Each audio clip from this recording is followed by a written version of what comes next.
tonight on Police 10-7. We're back in Hamilton, where police are dealing with a young man who hasn't got enough money to pay his bills. Yeah. Well, he's only got $60, so he hasn't got enough to settle the bill. Yeah, he's definitely hasn't, because he owes for $64 worth of phone calls. And there are reports of prowlers, a domestic dispute, and the vicious assault of a security guard. What are you going to do? Give me shit about it. I just stopped it.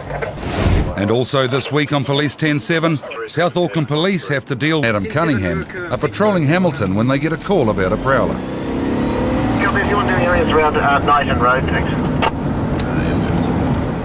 542. Do we have any descriptions for this 41? No, negative.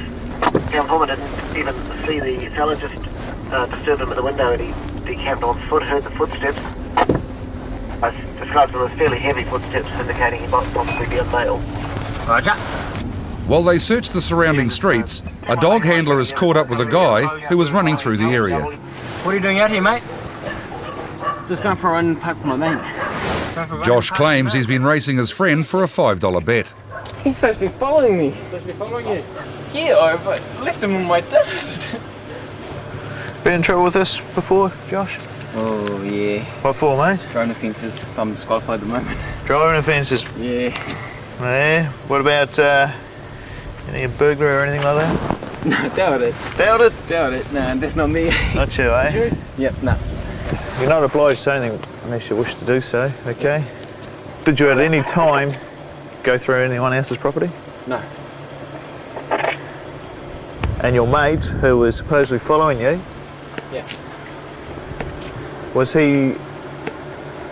Did you see him at all go into anyone's property or anything like that? No, I just left him, mate. You just left him in your dust? Mm. Have you seen him come past you? No, he hasn't actually. Bit unusual really, isn't it? You guys shouldn't put this on me. But no, I'm not. Although it is a bit unusual, there's no evidence to link Josh with the prowler complaint. And back at Central, another urgent call has come in. No, not as far as I know. We'll come give you a hand because I know him. I used to play rugby with him. A man Constable Willie Squires played rugby with is involved in a domestic dispute across town. Sorry. Squires, mate, you need? Go ahead. How far away are you, mate?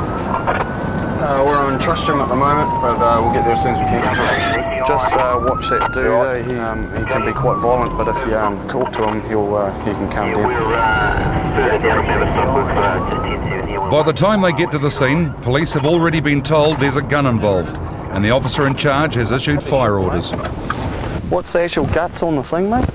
A woman yelling he's got a gun. Oh, okay. We used to play on the same team together, so yeah, I'll speak to him. I mean, it'll go better if he knows me, most likely. Hopefully he won't shoot me. Think he's sort of smart to have before? Nah, not as far as I know, but then again, he's not the most balanced sort of individual. Do you want a Glock or a rifle? Glock, mate, would be good.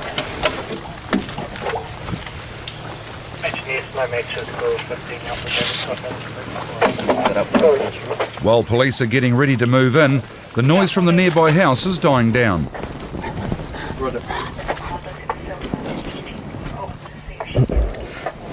Nevertheless, there's some tense moments as they move towards the address.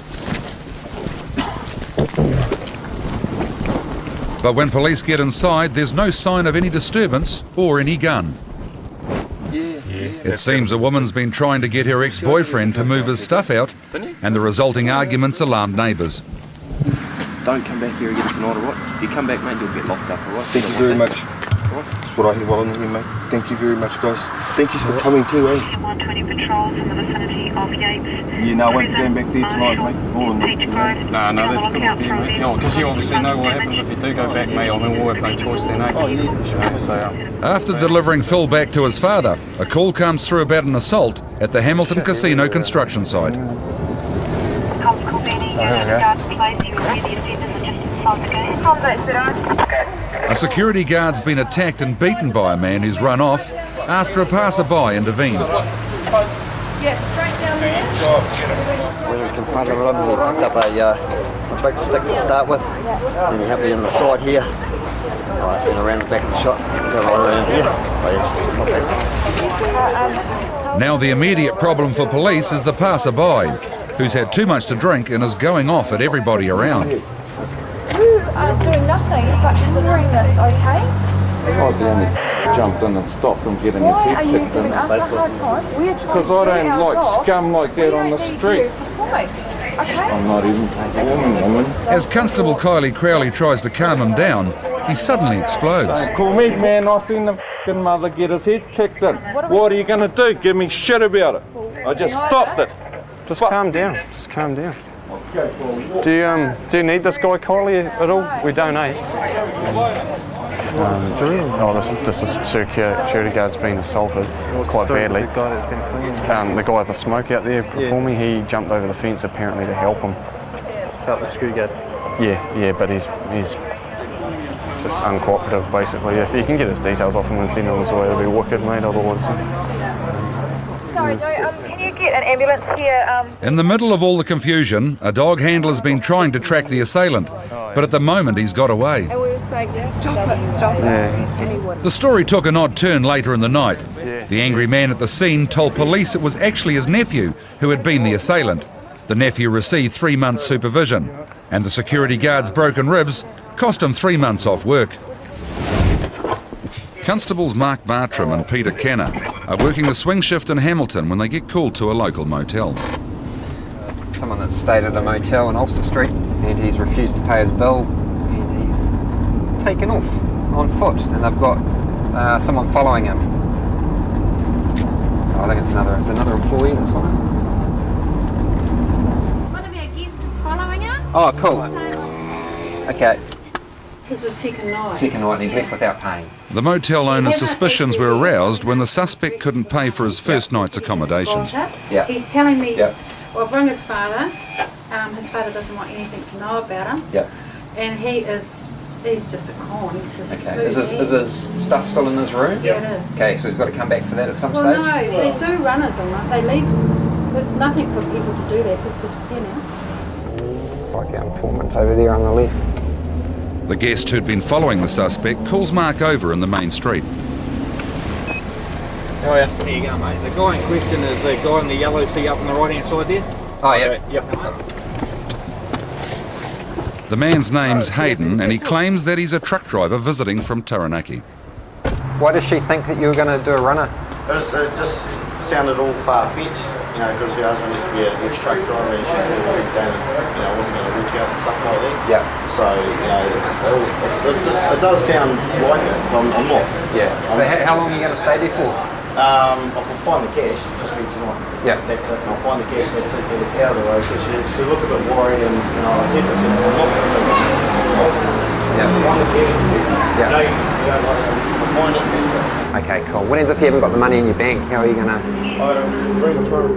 He says he's intending to pay the bill, Yeah. but when Constable Peter Kenner checks up on him, he discovers an outstanding arrest warrant. We'll take him back with us. He's adamant he's not going to do a runner from the motel, but he has got a warrant for his arrest for failing to appear at court. So we'll take him back to the Hamilton station and we'll see if we can sort it out. There is a warrant for you. Back at Central, they discover that Hayden's already failed to appear in court on several previous charges. But he's got a warrant for not showing up at court when he's supposed to. He hasn't even got a car or truck licence, so that's even all the more dodgier, especially if he's driving a truck. With the holes in Hayden's story getting bigger by the minute, police decide to find out how much money he's got. The senior sergeant wants us to take him back to his room and clear his stuff out, and then again get him to go to a money machine and withdraw the funds for the motelia. If he hasn't got the funds there and he's got no way of paying it, then we'll be looking at charging him with obtaining credit by fraud. You reckon you'll be in the negative? 62. Minus 62, eh? 62. Oh, you got 62 credit? With only $62 to his name, Hayden isn't in a position to pay his motel bill. Do you think your dad will be good for any money, Hayden? No. He won't? He's pretty... The owners of the motel have already discovered that Hayden should have enough money to pay the bill. Because he got paid yesterday, eh? He got paid for a week last night. He would have gone through automatically last night. Is he happy enough to settle the bill? Well, he's only got $60, so he hasn't got enough to settle the bill. He's definitely hasn't, because he owes for $64 worth of phone calls.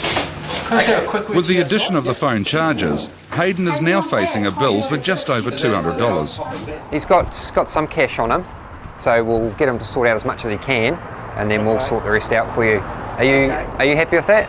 Yep. Okay, wonderful. So it's probably, I think it's just enough for the phone calls. So it's just the accommodation now that you're looking at, which is 140. Yep. Too nice. Okay. So there's no way, Hayden, because what will happen is you'll get charged with it. You know, I think you're probably aware of that, eh? Yeah, credit by fraud. Back at the station, Mark Bartram is trying to find somebody to help Hayden. Just jump back in there and we'll come and grab you shortly, okay? You're up? No, because that's all they're worried about. So I think we'll give him a chance to phone his family, and if they can give us some assurance, and if we can find out where they live, then we'll just do them for the warrant. Yep. Cool. Hayden claims he's already given his pay to a family member, and there's nobody who'll have any money to spare. We need some phone numbers and addresses of family around here. My mother and father and cousin, but they have nothing, Just trying to figure out.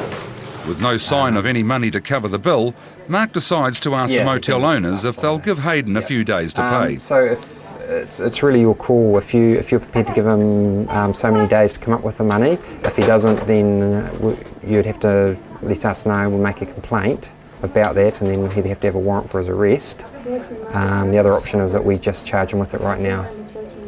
But the owners are adamant that they want to press charges. She wants him charged with it. She's said that he's had his chances in life.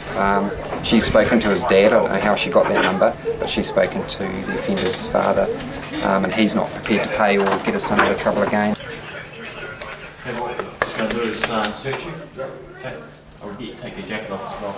Just outside secure, one thing at a time, and you can put each layer Hayden back will on. get to spend the night in the cells. He'll go before the courts tomorrow morning, and it'll be their decision whether he's held in custody to appear again, or whether that he's let out on bail conditions. In spite of police objections, Hayden was released on bail the next day. He subsequently failed to appear in court to face the charges. There is currently a warrant out for his arrest. Romeo Alpha India. Constables John Chappell and Casey Broad are on their way to a reported assault in Otara. What's happened? There was a group of about 15 boys walking down the road here, and there was a kid running down there, and he says, don't bloody hit me, don't hit me. Oh, okay. And he had a big piece of wood, we saw it was a big piece of wood. There it is. Oh, there's the piece of wood, is it? There it is. Oh, okay. My partner will get it, so... Oh, okay, and what's the guy look like? Local residents Lois and Joseph Lenahan have called police in. Police over there, they're over there. Oh, on the okay. corner of Preston and East Tamaki Road. We saw the whole Oh, group okay. They'd seen several youths running around, and some had been using pieces of wood as weapons. Were they? No, look, this one. From the backyard. Oh, that is one of them. That is one of them. Oh, this is supposedly the chunk of wood that the witnesses have seen the males running around with. As you can see, there's a couple of spots of blood on it, so whether or not someone's been bashed with it or someone's had a cut while they've been holding the wood, who knows. So we may have to do a few areas and see if we can find the person who's bleeding. The blood sort of stops up there, so unless that's where he's been bashed and he's walked up here. The trail leads John and Casey to a group of guys in a nearby car park. Do you know who's been given the hiding? Because there's a bit of a trail of blood from Preston, just towards this way. You're the ones you were talking to over there? Yeah, I know that, but do you guys know? No. No? They're just thinking over there. Oh, okay. All right. It's just kind of important that if the person's hurt, so we, you know. In spite of the blood and the noise, it appears that it was all a game. So no one's badly hurt? No. No? Okay. Right. And when they check with the owners of the house where the wood was found, the story's just the same. We had a bit of a chat with them. Yeah. And they're all a bit, they've had a bit to drink, you see. Oh, we thought that. Yeah, so they seem to know each other. and I think they're just playing games. So none of them seem to be hurt. No, they didn't seem to get hit or anything. You didn't see anybody bleeding or anything? Just as they're wrapping up this situation, a call comes in about another fight at a local pool hall. Keeping with this tonight's theme of disorder, we're off to yet another fight. Large group of males, possibly gang related this one, so we'll see when we get there. Where that car is. By the time they get there, the offenders have already gone, leaving behind a number of victims. 2 offenders have basically gone around and picked on each person individually, and we've got a few thefts from bags, a few assaults. So yeah, it's basically a mini crime wave in the one location. We were playing pool and our stuff got nicked behind us. And I only realised like a bit after I was looking for my bag, and I found it. I mean, I didn't find it. Okay, yeah, I got $5 taken from me. I was just sitting there, really sitting at the table, and he just comes up and he read the back of my shirt and he goes, "Oh, are you okay, dog?" And I go, "Yeah," and he just smacked me one in the head. With other officers taking statements, John and Casey are called to a domestic incident nearby. Got a female Polynesian on the line stating her husband is 1K. Apparently he's been drinking all day. Can you open up the door for us, please? Hello, how are you? Yeah. The man is very drunk, and although there's been no assault, his wife's hoping police will take him away. He spent most of our money to buy his beer, $50, taxi here and there. Okay. He damaged our fence because he was angry with me because I... Who's putting all the holes in the walls? He used to, he did. All right. I'll grab your details and we'll take him away for the night, okay? Yeah, I'm sick of... Where can we take you to? Where do we take him to? We'll take you to a friend's house, eh? Just so that you and your partner can stop arguing, okay? Kids can get some sleep, fair enough, eh? 273. And then you come back tomorrow morning. And you sober up a bit, eh? Cool? Okay. Eventually Apollo agrees to leave, but he's got a reputation for returning home as soon as police disappear. I was just talking to your wife, and she said that you often get dropped off by the police at your mate's place and you walk home again. No. Hey? You're not going to do that tonight, are you? Hey? Yeah, I'll tell you, because I told you, you go back there, we lock you up. Yeah. You don't want to stay in jail tonight, eh? Okay. All right? Yeah. No walking back. You go to jail. Yeah. All right? Good man. Bye. I'll wait for you to get in. Make sure you're safe. Bye-bye. With Apollo safely delivered, John and Casey are back on the road again, and it's only moments later when they spot a couple of figures running away. There. No, not there, there. You grab that one. Bro! What are you guys doing? What are you running for? What are you running for? Stay here, stay here, stay here. How old are you? 14. We'll give you a lift home, eh? You shouldn't. That's all right. No, you're 14 years old. Okay? You shouldn't be out this time of night. Mum and Dad know you're out? Yeah? Yeah. We're going to take you home. No. Yeah. See what Mum and Dad think now. Come on, back of the car. Let's go. Getting children to a safe place is something John and Casey do every night. Take them home. We have an obligation under the Children and Young Person and Their Families Act to ensure they're safe after hours. And this is being late at night. We're allowed to take them home to their parents or caregivers. Okay, sir. Sorry to wake you up, mate. Just out a bit late tonight, eh? You know, just 14 years old. Just found her running and hiding from... catching a bus? No, you You weren't. can't catch the bus at the back of the toilets in the Otara shopping centre. We're in there. Yes, you were. You guys were playing hide and go seek with the cops. Just keep them in tonight, eh? And just make sure they're not out late. All right? Thank you. No worries. Have a good night. See you, girls. With the two girls safely at home, it was time for John and Casey to head out onto the road and the rest of their shift. Oh, another satisfied customer. This week on Police 10-7, we're in Tokoroa when Detective Constable Mike McKenzie assembles a team to execute a drug warrant. It's a a fish pump for an aquarium, and it's been converted into a bong. We're on the trail of a burglar and con man operating around the Hauraki Plains. What's his real name? Well, it's the name of a person I know. And we're out on patrol in Hamilton when a group of car thieves hit town. Go, go, go!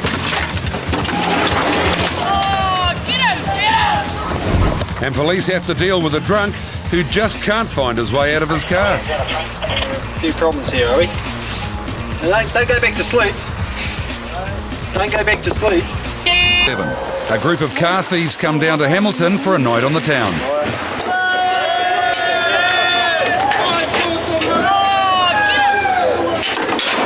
We're with Detective Constable Mike McKenzie and a team of officers as they execute a drug warrant in Tokoroa. Kind of a shame. This is where we're at, mate. You're not getting your gear back. Why? There's not much shown how. Let me finish and I'll tell you. And we're on the trail of a burglar and con man operating around the Hauraki Plains. What's his real name? Well, QV response on a 92 green Mitsubishi Lancer status stolen. The swing shifter out on patrol in Hamilton when a call comes in about a car that's been stolen in a nearby car park. In the Anglesey Clinic car park. I just want to check back around there now. We got a runner. Which direction? Show the car park. This way. That one over there, that black one. With their escape blocked by the police van, the thieves make a run for it. Go, go, go! Oh, get him, get him! Go, quick, run! After a short chase, Constables Todd Hubbard and Brenton Rooney catch up with one of the runners. The other got away. This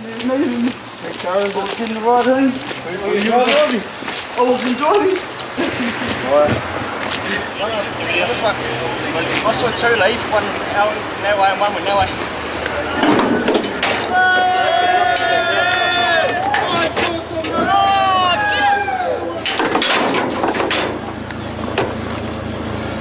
A search of the car reveals a wrecked ignition and some clothes that probably don't belong to the thieves. There's a woman's underwear in them. The stolen car's taken away to be examined and the suspect's taken back to Central. In the interview room, it's soon apparent that the suspect, Jim, isn't going to admit to much. Whose bag's this? Come on, man. It's got screwdrivers, it's got a wrench, it's got just about everything a car thief needs. Is it his bag or yours? Come on, man, you were playing. Look out for him. Is it yours? No. Is it his?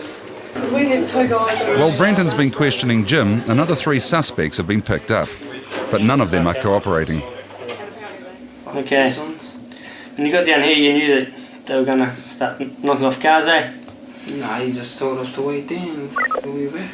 Come on. Start telling the truth, eh? And then the cops come. Start telling the truth. Yeah. Back in a couple of minutes. So you only got one of them. It's some time before police can put together a picture of what's gone on. But even then, Jim's admitting nothing. Tonight he's come down from Auckland in a stolen car. Probably picked you boys up at Huntly on the way through. Is that right? I come through on the bus. When? Today. With who? Just me and my cousin. Come on, there's 4 of you in the car park. 2 of you stole this car. The other 2 were mucking around with another car, is that right? I've never seen them. Well, I was about me and my mate. Eventually, though, the evidence stacked up. Jim pleaded guilty to unlawfully taking a motor vehicle. He received 200 hours community service and had to pay $495 to the owner of the vehicle. For Constables Carl Little and Fraser Simpson, it's back on the road, and this Friday night ends outside a house where a loud party has just come to an end. Oi! A man has slumped over the steering wheel of his car and he's not moving at all. At least it's not that cold tonight, I guess. Oh! Eventually Fraser Simpson rouses the man, but he's so drunk he can't open the door. Hello? Unlock your door, mate.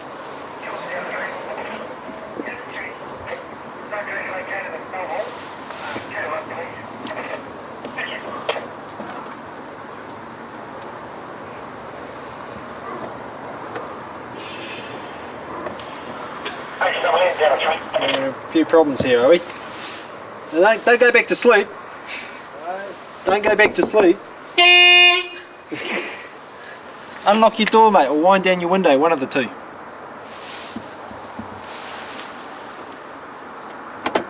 Excellent. Okay. Where do you live, mate? Me, Poo Kitty. Poo Kitty. Yep. You're planning on sleeping here tonight, are you? In the car, yeah. Yeah, that's a good idea. The commotion brings some of the man's friends from the party house. I'll take him up to my house. You got a bed, mate? You got a bed? Come on. Excellent. Hop out. You drag him out. Wait, no, hang on. They'd earlier removed the car's distributor to make sure that it couldn't be driven away. Hop out. Well, get down, mate. Yeah, excellent. You can walk up the car, you won't be able to walk now. You got your keys? Don't drive for another 12 hours, eh? Sweet Don't want you as, driving mate. home. If we can have Horse and Neil. At Tokoroa Station, Detective Constable Mike McKenzie has brought together a team of 4 officers to serve a drug warrant. Just get in there, clear the house. The bully is that there's an indoor growing operation there, cannabis. Not sure what size, but there'll be quite a few lights there, I guess, and quite a few plants. It's a farm, rural area. It's the white house at the rear. There's actually 3 houses at the address, and it'll be the rear house, which is the white one. The operation runs into trouble from the start. Sitting there watching us, plenty of time to get rid of everything. Major roadworks almost bring them to a halt just as they come into view of the target address. It takes several minutes for the team to make it to the house, and they're almost too late. Hello, hello. The occupants are in the middle of moving out, and the indoor hydroponic growing equipment has already been dismantled. Proper hydroponics. All round the house, police find evidence of a sophisticated approach to growing. You've got a pH tester there, I say. Yep. Cool. There's some sort of nutrients made up and then your pH riser. He's obviously well set up for growing, isn't he? But he's just pulled it all to bits. Yeah. Because he's moving house. Oh, is he?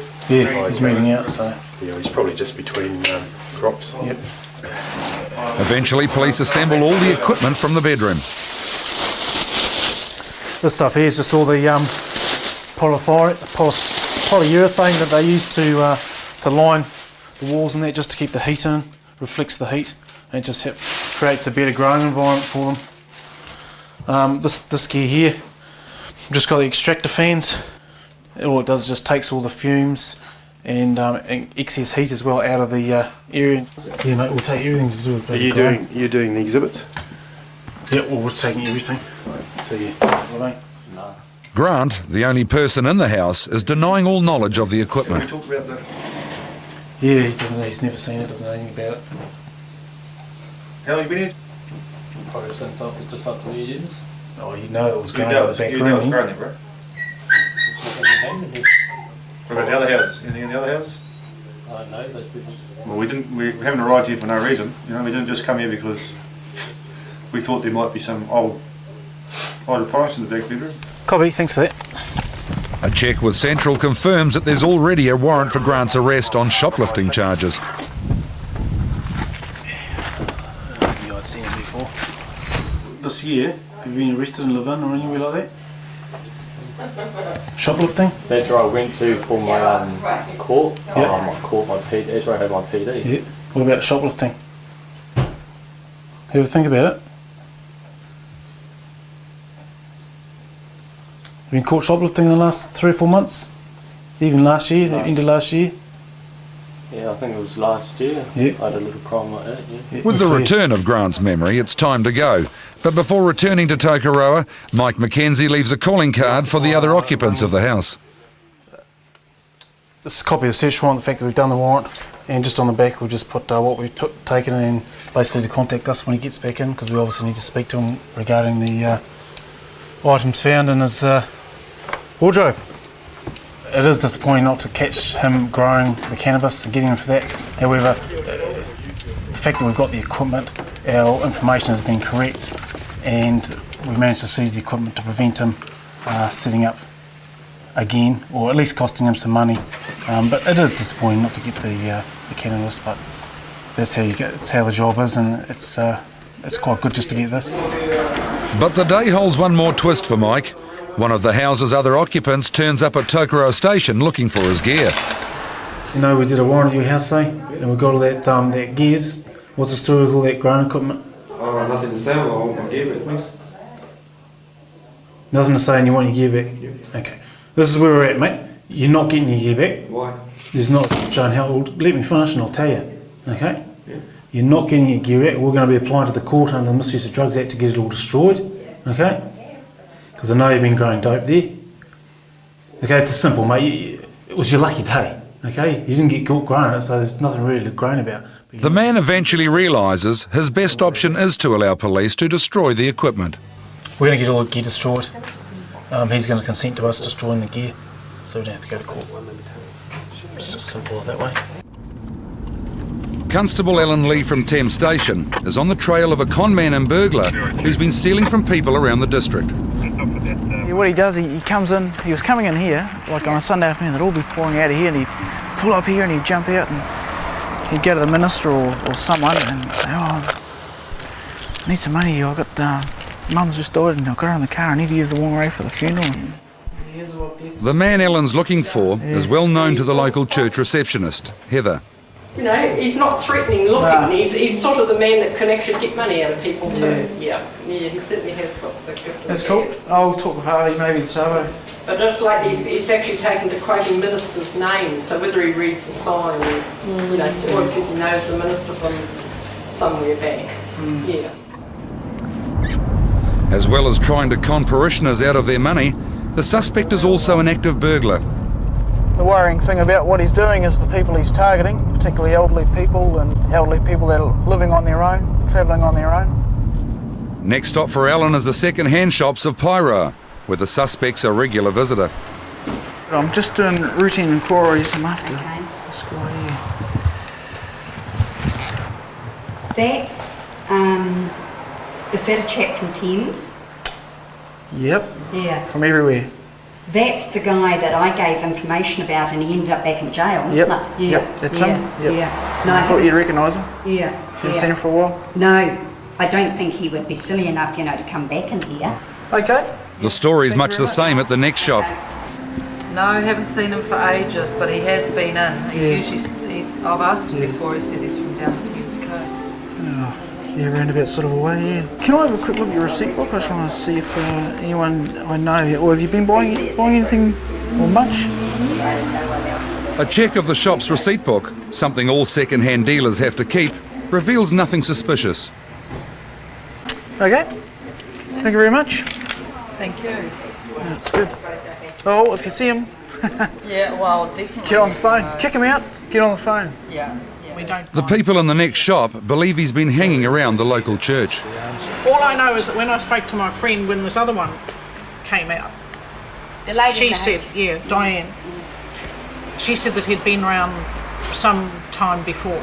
Yeah. So it could have been a week, 2 weeks, 3 weeks before, I don't know, but he had been around at the Anglican Church asking. Yeah. And the hotel wanted a copy of that and I was supposed to do it and I forgot. Did you buy anything with him? No. The final call for the morning is to Vivian Howes, and while he can't help with the suspect Alan Lee's chasing, his register turns up an unexpected bonus. Yeah.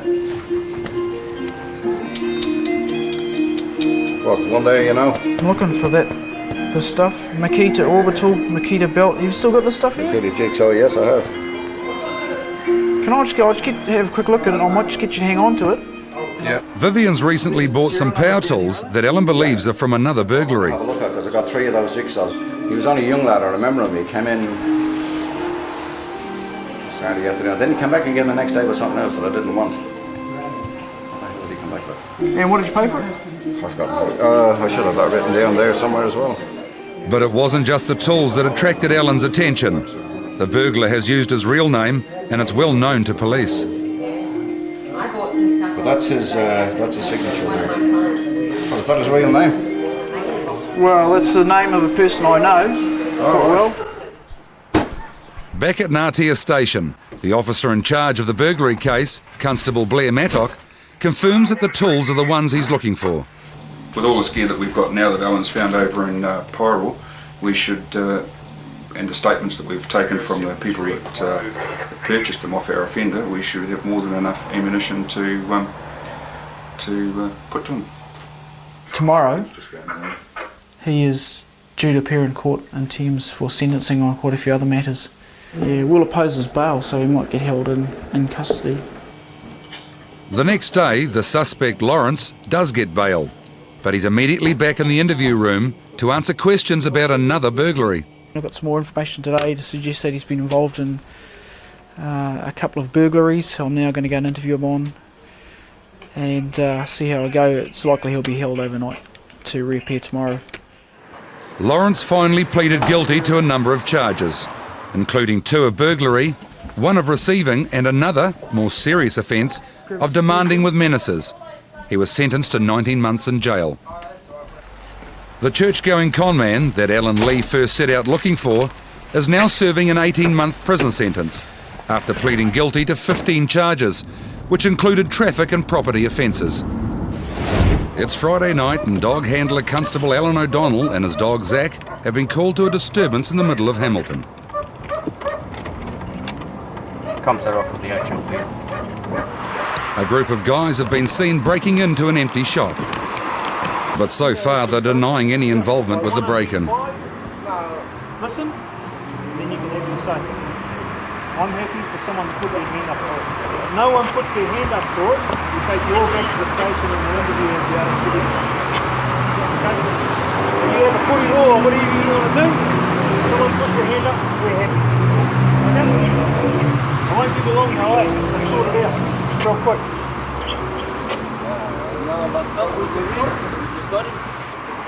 But nobody takes Acting Sergeant Neil Frey up on his offer, which means they're all going to be checked for glass on their shoes. It's not hard, you're 1 foot.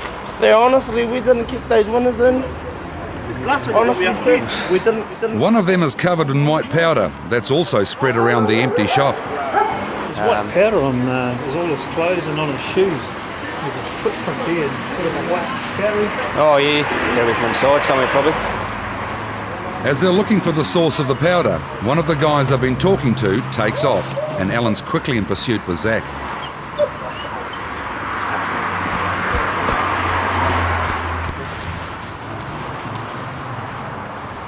Good boy. Hop. But although Zach finds the track, it goes over a fence and into the RSA before disappearing in a busy street. Guys, you didn't see a little Maryboy run past here, did you? He's, I'd say just, where's Russ? He's, I'd say he's gone straight over the fence, but there's bloody, goes right into the back of the RSA and they're out, bloody, waiting for their minibus. I'll go for a drive round, he would have gone that way, I'd say, so. But before running, the guy had given police his name and address and he was questioned later. Another person was charged with willful damage and dealt with through the courts. And a little while later, Alan O'Donnell is back on patrol. Yeah, well, we're just going to a report of an unconscious male in a driveway. Just a young fella, sounds like he's been on the booze and had a little bit too much of it, passed out, and residents were concerned he might get run over. Driveway apparently leads down to a large block of flats, so it's only just up the road, so we'll go have a look. Can't see anyone there at the moment. Oh, there is. Negative, can you just K1 up the owner's going to come back and report later? Hopefully he's just intoxicated and not murdered or anything. Hello. The man is unconscious and covered in his own vomit. Oh, yeah, he's had a bit of a chunder by the looks of it.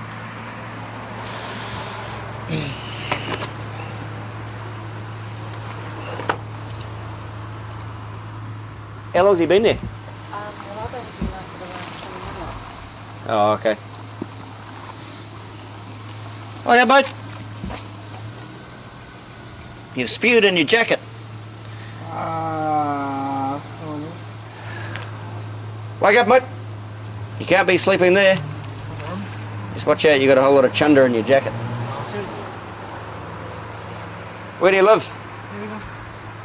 Hey? Ooh.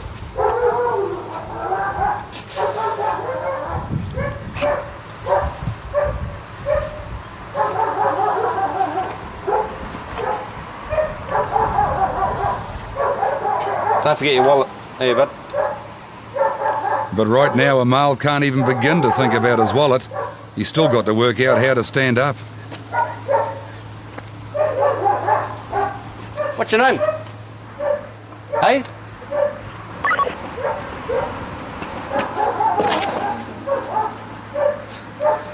He's obviously had a little bit too much to drink.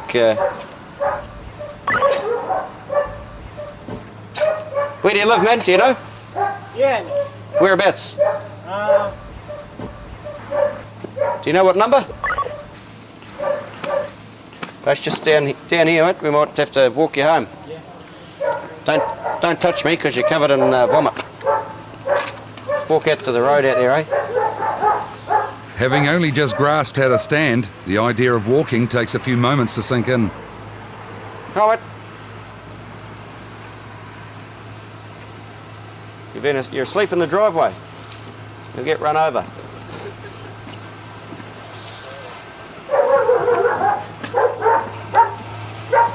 He lives just there. So bloody. I'll just switch my.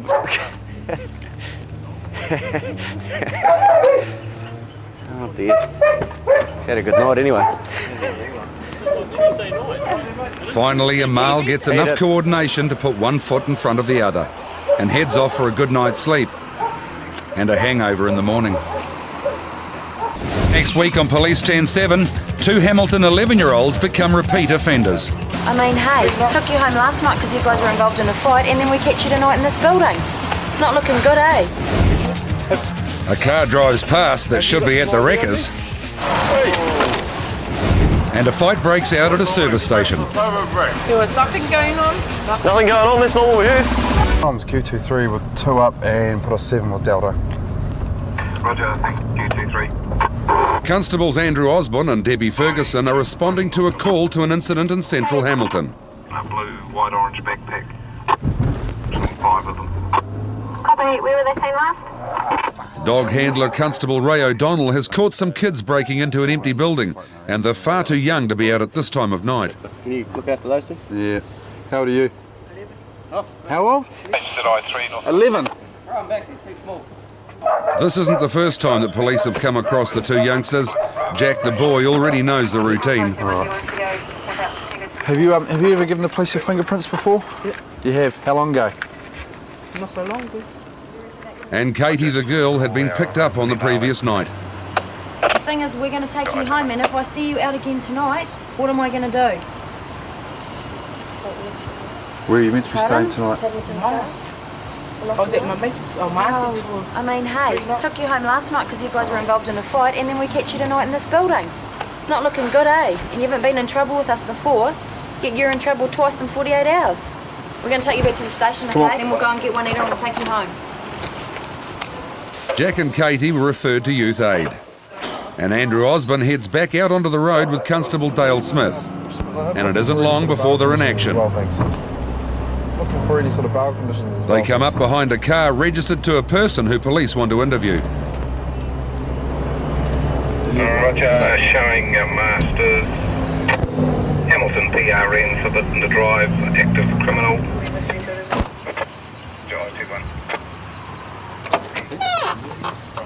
But the man police are looking for isn't driving the car. As Andrew Osborne talks to one of the passengers, a car comes bunny hopping out of the night, Have you got some ID on you? and its driver can't bring it to a stop.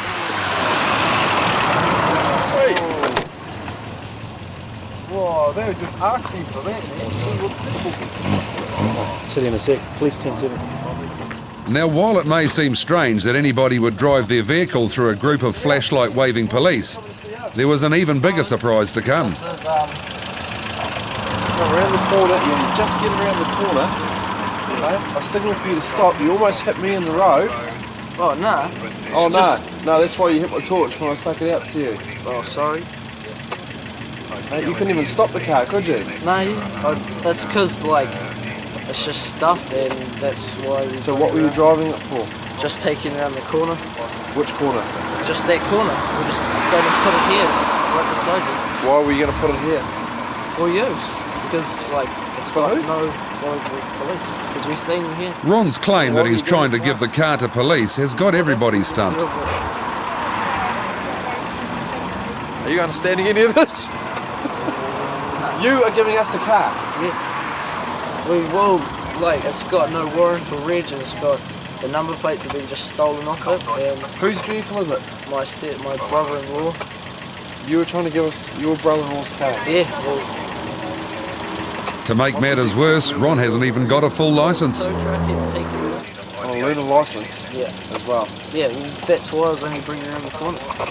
Just came from town, walked down. How'd the car get to that street? Oh, drove it. You drove it, didn't you? Yeah, I didn't personally drive. How'd you get the keys then? Because I had the keys all along, but I wasn't driving. So who owns the car? My brother. How come it hasn't got plates on? It's me. Just because it's like a piece of shit. And you guys decided to drive the so-called piece of shit into town? Yeah, well, like, I wasn't driving it until I just got in there. A girl was driving it. The girl is a new character in the story, but she isn't going to make much difference. They parked it there so they could walk. This is going to cost Ron a lot of money. I'm going to have to send you your tickets in the mail. Oh, yeah. All right? How much do you reckon legally? It's $400 for learn to drive around the company. It's $200 for no registration and $200 for no warrant. So it's $800 all up. Pull the distributor cap off or something, eh? One of the leads off or something. No, take it right off. All of them. Just don't take your pull off the end too.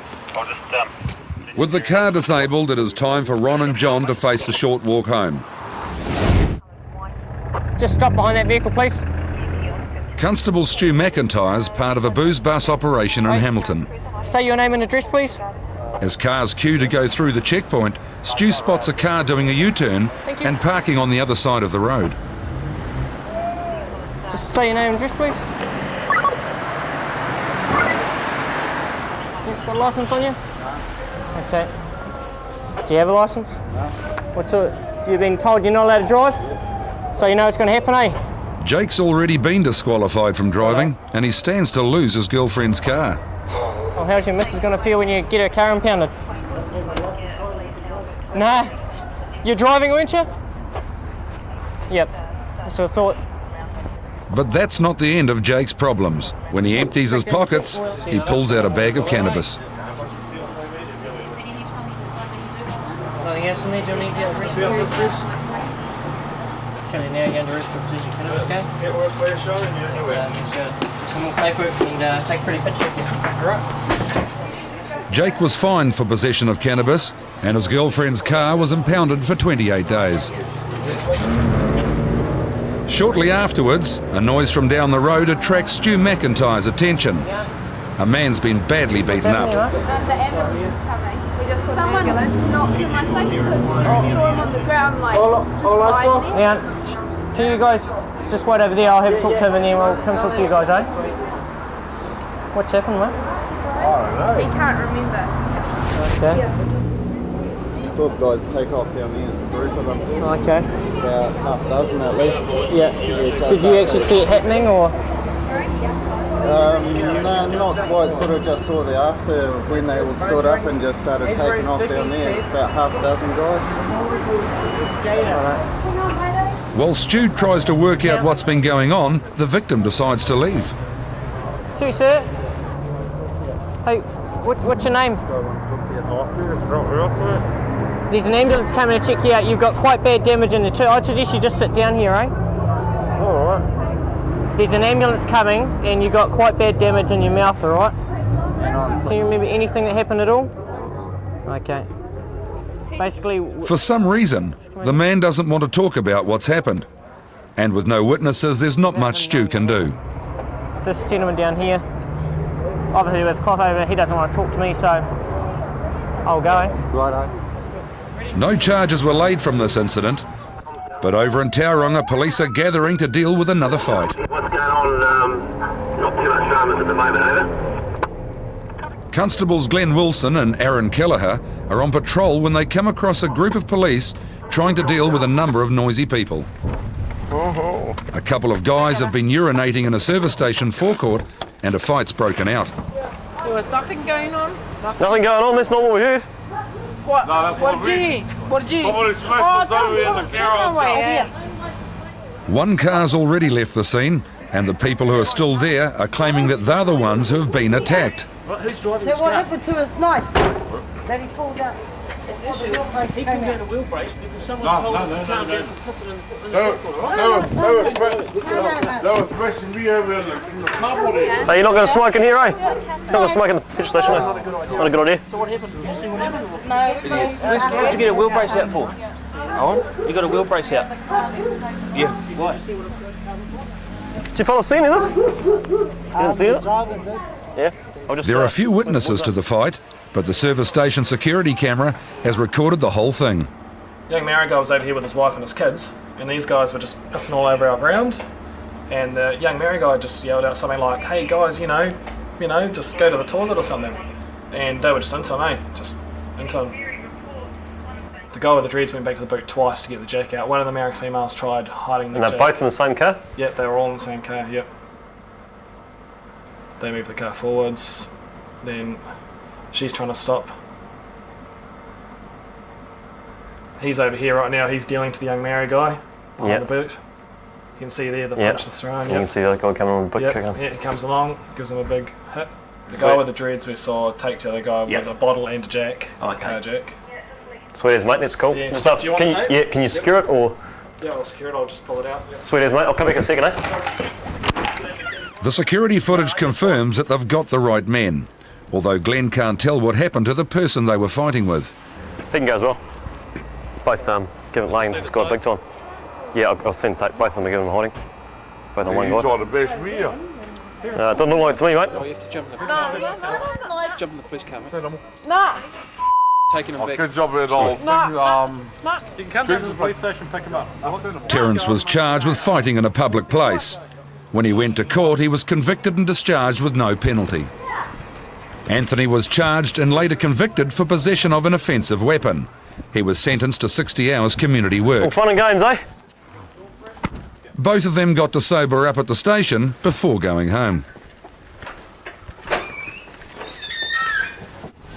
No interest to Ford Laser station wagon to... We're out on patrol in Hamilton with Constable Grant Cooper when a call comes in about a driver who's behaving very erratically. What do you want to use a sniffer? Name, please. Can I get those middle names? Oh.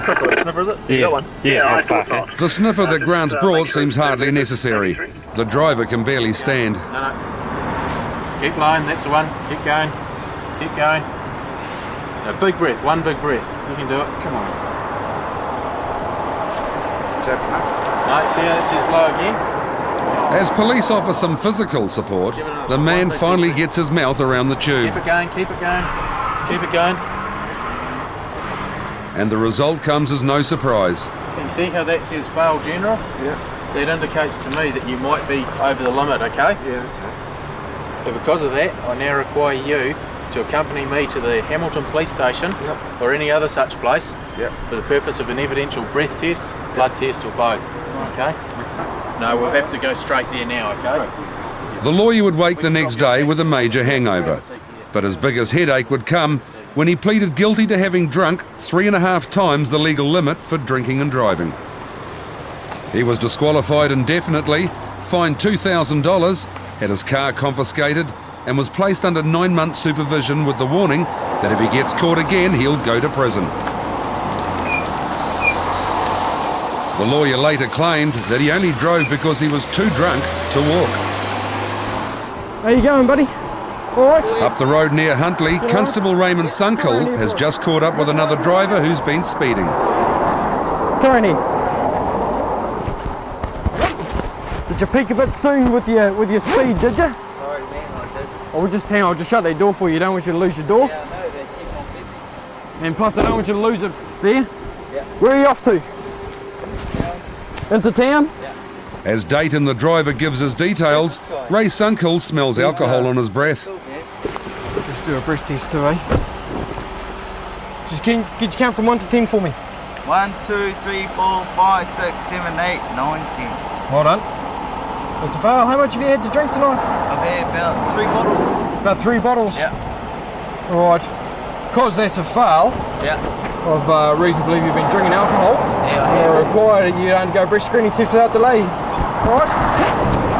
Keep going, keep going, keep going. Alright, and Lewis? Okay, that's a fail general. Alright. What that means is you've had too much to drink, and I now require you to accompany me to the Huntley police station, or other such place for the purpose of an evidential breath test, blood test, or both. That still leaves the problem of Dayton's friends and the car. Yep, I said please. Jump on the back seat for us, would you? One of the friends thinks he's sober enough to drive and asks for a breath test. Just make good seal and just blow into that. Keep going, keep going, keep going, keep going. Yep. That's the fail youth, which means how old are you? 23. Yeah, you'll be sweet ass to drive, alright? With everything taken care of, it's time to get Dayton back to Huntley Station. Yeah, you need to smoke up. Dude, what a dude, eh? What a crack up, dude, man. Just coming in. Scandalous fellow, eh, this guy. Scandalous, mate, scandalous. Oh, man. Come with me. Oh, check this guy out. And though his sense of humour is holding, a bad night is going to get much worse. And don't stop blowing until that tone stops and I'll tell you when, alright? Okay, big breath. Ready? Keep going. That's the one, keep going. Blowing 900 in the evidential breath test, Dayton knows he's in serious trouble. This has happened to him before. This will be his 3rd EBA, which will mean it's a little bit harsh, the sentence, so he was quite right in telling us that. With a 3rd drink driving conviction, Dayton's facing a number of possible penalties, including losing his car. Trouble is, it belongs to his dad. I was just about to blow. Nah, mate, that's my old mate's car. I grabbed it, mate. Yeah. No shit, man. Does he know you've got your car? Yeah, man, he's having Aussie and shit. So he doesn't really know that you've got his car? Nah, he knows I've got his car. He just doesn't know that I was going out on it today. So, would you be in trouble for driving it? Yeah, pretty much, man. You probably would. So it gets even worse for you. Well, what I'm going to do is put me in jail, man. I won't get jail, man. What I'm going to do is I'm going to write you out some summonses, alright? To go to court in Huntley. And then you're going to have to go there on a charge of driving with excess breath alcohol. And this will be your third or subsequent, eh? You know that, eh? Because you had it twice before. When Dayton pleaded guilty, he did lose his father's car.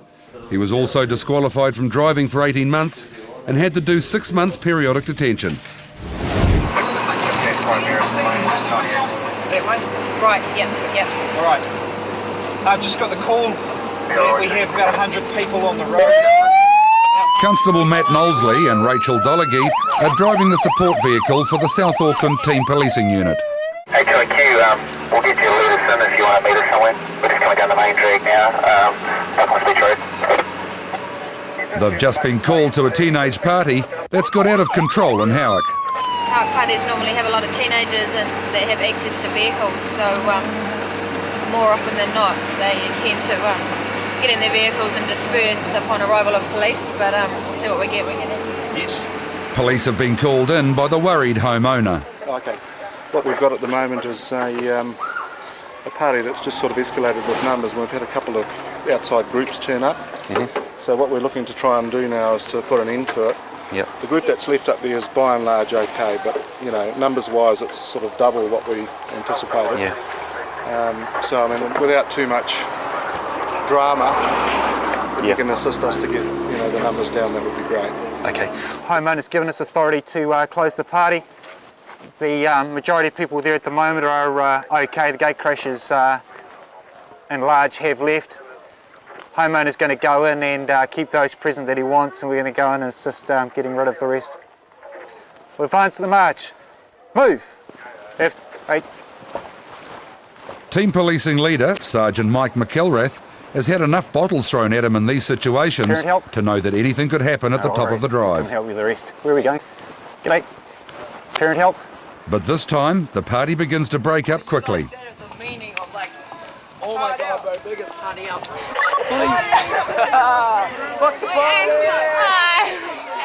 going to be on TV? Is that going to be on TV? Having moved everybody onto the street, police now have the problem of dispersing them out of the neighbourhood. Move on, people! Do not remain on the road! Disperse and go home! Keep moving! Keep moving! Go home! Block right, block right. The crowd moves reluctantly into the night, but police stay with them until they disperse into smaller groups. Can you come in behind us with the truck with the red and blues going so we don't get run over from the back, please? With one situation under control, the unit's called to a party that's gone wrong in Papatoetoe.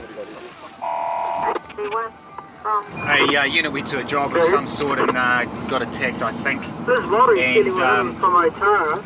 And there's called for backup. There's another unit off there at the moment. And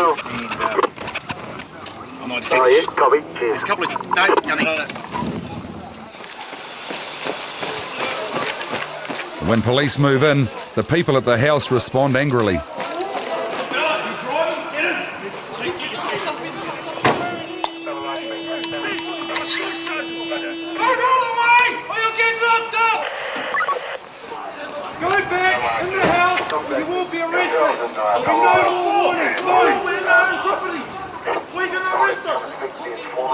The small team of police pulls back to let the situation die down before trying again.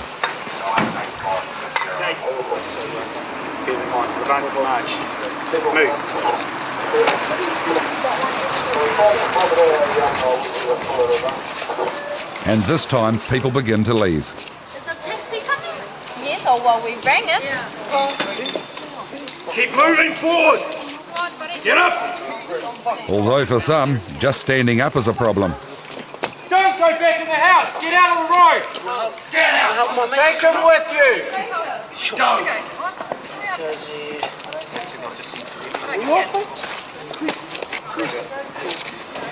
Come on, you can't stay here. Colour. No.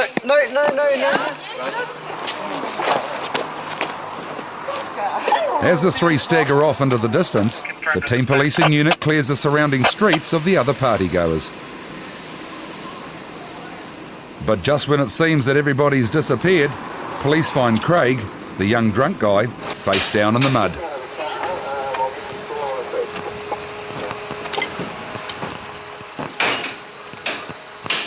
Craig was taken back to where he's stationed for detox before being returned home. And for their troubles, the police got to hose out the back of the truck. And parents, this is the state of your children. What a shocker.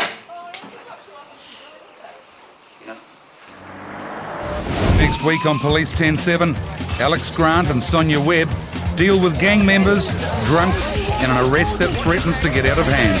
Watch your backs! Watch your backs! And a girl who can hardly stand decides to drive her friends home. What about you? You can't even stand up straight, man. She can't drive, he can't drive, and I'm there not. It's late on Wednesday night, and Constable Rob Down is responding to a call from a man who claims he's been assaulted by a bouncer in a local And bar. then they came across.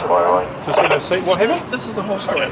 I bought a beer in, I hopped out of the taxi and I had a beer in my hand. Walked in, I completely forgot about it. Put it down.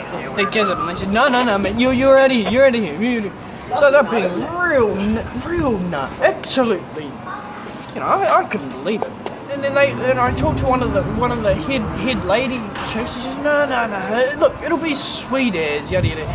And then one of the bouncers came, real nuts, started just bam, sponging this shit out of me. Look, mate, what is wrong with you? Look, mate, I was about to spend all this money at the bar. Mm-hmm. What kind of joke is that? Don't carry your money around, because you'll lose it. Yeah, well, you know, what kind of pauper am I? If this is how they treat their customers, I don't want to know them. I want them shut down as far as I'm concerned. Fair enough. How wretched is that, This isn't the first time Justin's asked the police for help.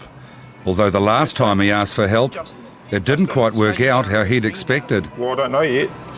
Well, last time I asked the police for help, they arrested me for no reason. In fact, they DIC'd me for no reason. Because they just thought I was driving the car, but that wasn't true either.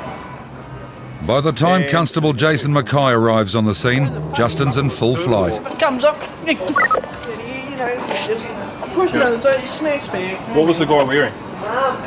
I can point to you, I can show you the photo. I'd like you to come over with me and then I'll go and have a chat with him and get his version of things. I think so too. Because you come over here with us to make them all. Yep. But in spite of Justin's claims, he's got no idea which bouncer threw him out. And who's the bouncer that dealt with this chap earlier? Just stay by the door. Guy there was the one who escorted him out first time, well actually both occasions. Yeah. Who's been doing the hitting? Hitting? Yeah. Can you just come outside and just have a quick chat with you? Guy Winnakaray, the bouncer, is claiming that he'd already thrown Justin out twice before the incident that led to the bloody nose. He walk out and I was just escorting him out and then he just put his hand up like that and I thought he was going to choke us, so I just grabbed him and went to walk him out and then he just went nuts. And had him up against the rail at the front and he was just swinging his arms around and I just gave him a slap on the nose and that was it. Yeah, what do you mean by a slap on the nose? Like just a, like that, nothing aggressive, just a tap on the nose, just swinging his arms around. Right, okay. Oh, I'll just have a chat with my partner if you can just wait here for me. Jason Mackay's inquiries have resulted in several statements that tally with the bouncers. This guy here is the manager. Saw them escorting them out and then he started playing up. So he just got him to the front door and then they let him go. And then they got the guys put his arm up as though he's going to backhand him like that. The bouncer. So the bouncer's just open hand and whack him. That's it. It's going to be difficult to prove anything, isn't it? Yeah. As you can imagine, it's a bit of an untidy thing to try and sort out. But at the end of the day, if we're to prosecute, then obviously it's going to come back to what witnesses and things say. Well, there's 5 people in there that have a different set of events to yours. I've got your details, okay? Obviously stay away from here, all right? Don't go back in there, and if it goes any further, I'll contact you and go from there. All right? Okay. But Justin is not in a hurry to leave, and his response to a trespass notice is to chew it up and spit it out. Oh, shit. Oh. You're going to have to move away from here, Justin, all right? Go off home. They ain't know why I shit on this country. They ain't know why I do not like this country. Best thing to get out of town for the night and go home. Best thing to leave the country. That might be good. With Justin seemingly on his way home, Rob still has to tell Guy Winnakaray what they've decided to do. Basically your version of events, from talking to everyone else, stacks up. All I can say is, you know, probably at the end of the day, when you're removing people from the premises, you don't want them getting bleeding noses or bruises. So obviously you're able to protect yourself if they're going to do something crazy, and it appears that he has played up a bit. But just be careful with that, all right? Otherwise you just leave yourself wide open to getting a charge for assault, all right? And if this is your career path, then an assault charge isn't going to do you any good, all right? So we'll leave it at that anyway, and yeah, just take care, all right? Okay, mate. Catch ya. But that wasn't the end of the night. In the space of a few minutes, Justin's managed to make a nuisance of himself at the bar next door, and now they want to ban him too. These people from the bar are going to give you a trespass notice as well, all right? What have I done to you? Oh, that's their prerogative. If they want to trespass you, they'll trespass you, okay? So you wait there and we'll give you a trespass notice for here, so you know that you're not meant to come back here. This is a notice to stay on premises. It's valid for Thank you, sweetie. 24 months, which is 2 years, okay now? Oh, thank you, sweetie. I might as well leave the city now. At the end of the day. Another one to eat. Chew it, man. Hope you're getting this all live. Good. Did you eat your other one? Yeah, hell yeah. I ate that, alright. So how do we give you a ride home? Come on, Justin. You have to get off here now, otherwise you'll be arrested. Hop off the premises now, okay, Justin? All right. And it was on the way home in the back of the police car that Justin had a sudden moment of inspiration. In fact, any person with half a brain wouldn't even be at a bar. He'd be out working, doing something useful. Possibly, or studying perhaps. Yeah, exactly. Not wasting $4 paying $4 for a beer that only costs $1.20. Is it only $4 for a handle? No, it's $4 for a Waikato. Oh yeah. Yeah, which is like, well, I can get 4 Waikatos down at the liquor store down here for $4. $4 for a beer, that's pretty expensive. Oh, hell yeah. Justin went off into the night contemplating the economics of drinking. Roger, copy that, HII, stand down. Down in Manurewa, police had been trying to arrest a man on burglary charges when a crowd began to gather and some punches have been thrown.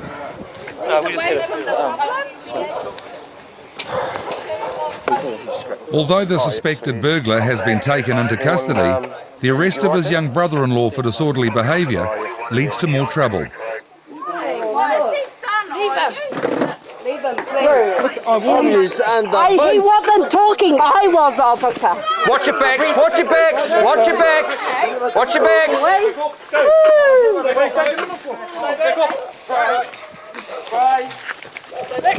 In spite of the efforts of the neighbours, Constables Alex Grant and Sonia Webb finally get a very drunk Nathan into the back of the car and on the way to Papakura Station. Okay.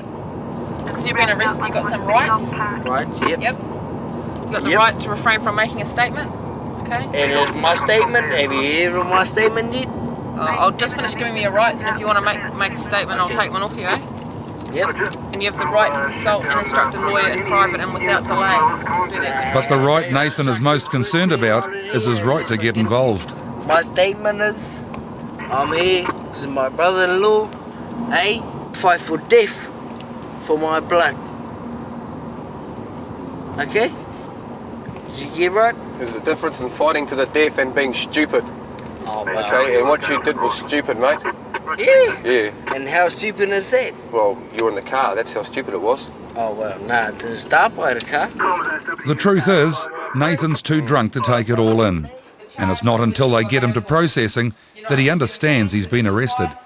And you won't be held. Hey? What am I here for? You've been arrested for disorderly behaviour. Arrested? Yeah, you were told that before. Just get you to sign down there. Oh, no. Arrested. Just for trying to... Talk on. Yeah.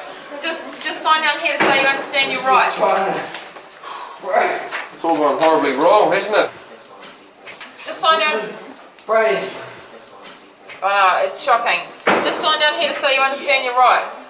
No, you don't want to sign it? Yeah, give it in. It's down there. It finally sunk in that he was in trouble. And when he sobered up, Nathan went to court and was convicted and discharged on a charge of disorderly behaviour. And Alex and Sonia were back on the streets, checking out another Highway 61 member. X-ray Bravo. He's got a little quirk of hiding his registration, which will be no longer, because he's about to get spoken to.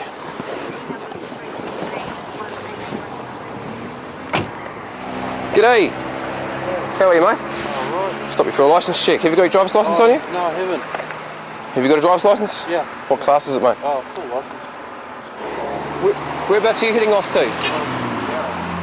But the number plate and the licence aren't the only problems. The cab of the ute smells of cannabis. You haven't been smoking cannabis tonight, have you? Because I can smell it. Just tell me straight up if you have me. I'm cool as with it. Yeah, no, I haven't. Okay, tell me. Right, the second question I'll ask you: have you got any cannabis on you? You sure? Okay, under Section 18, Subsection 3 of the Misuse of Drugs Act 1975, I'm going to search yourself and the vehicle. Tell me right now, am I going to find any drugs or anything in the car? Okay, mate, jump out. Because have you just had a joint or something? No, I haven't. You sure? Yes. Okay. Empty your pockets out here for us, mate. You've got no knives or anything like that on you? Oh, my pocket knife. Everything on here, please. Come stand at the front of the vehicle, mate.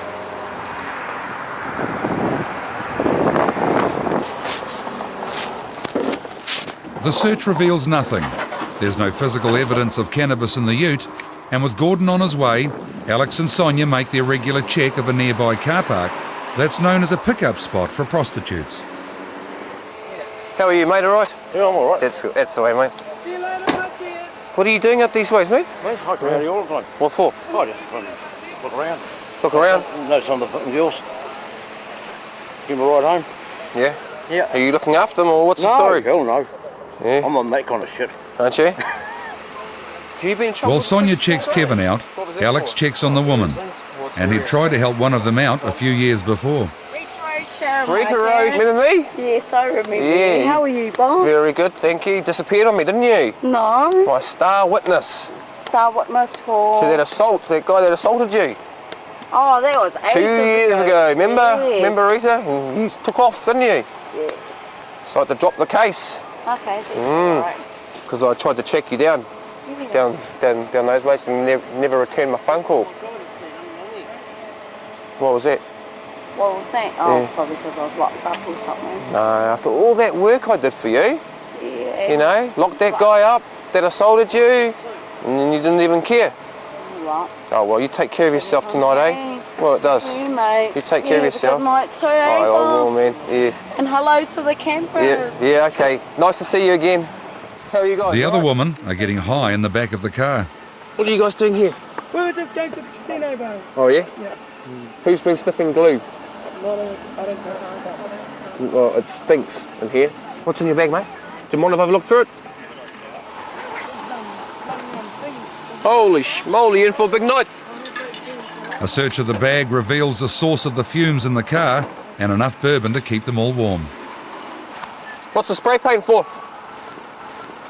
What's the spray paint for? I'm confiscating off that spray paint off you, mate, all right?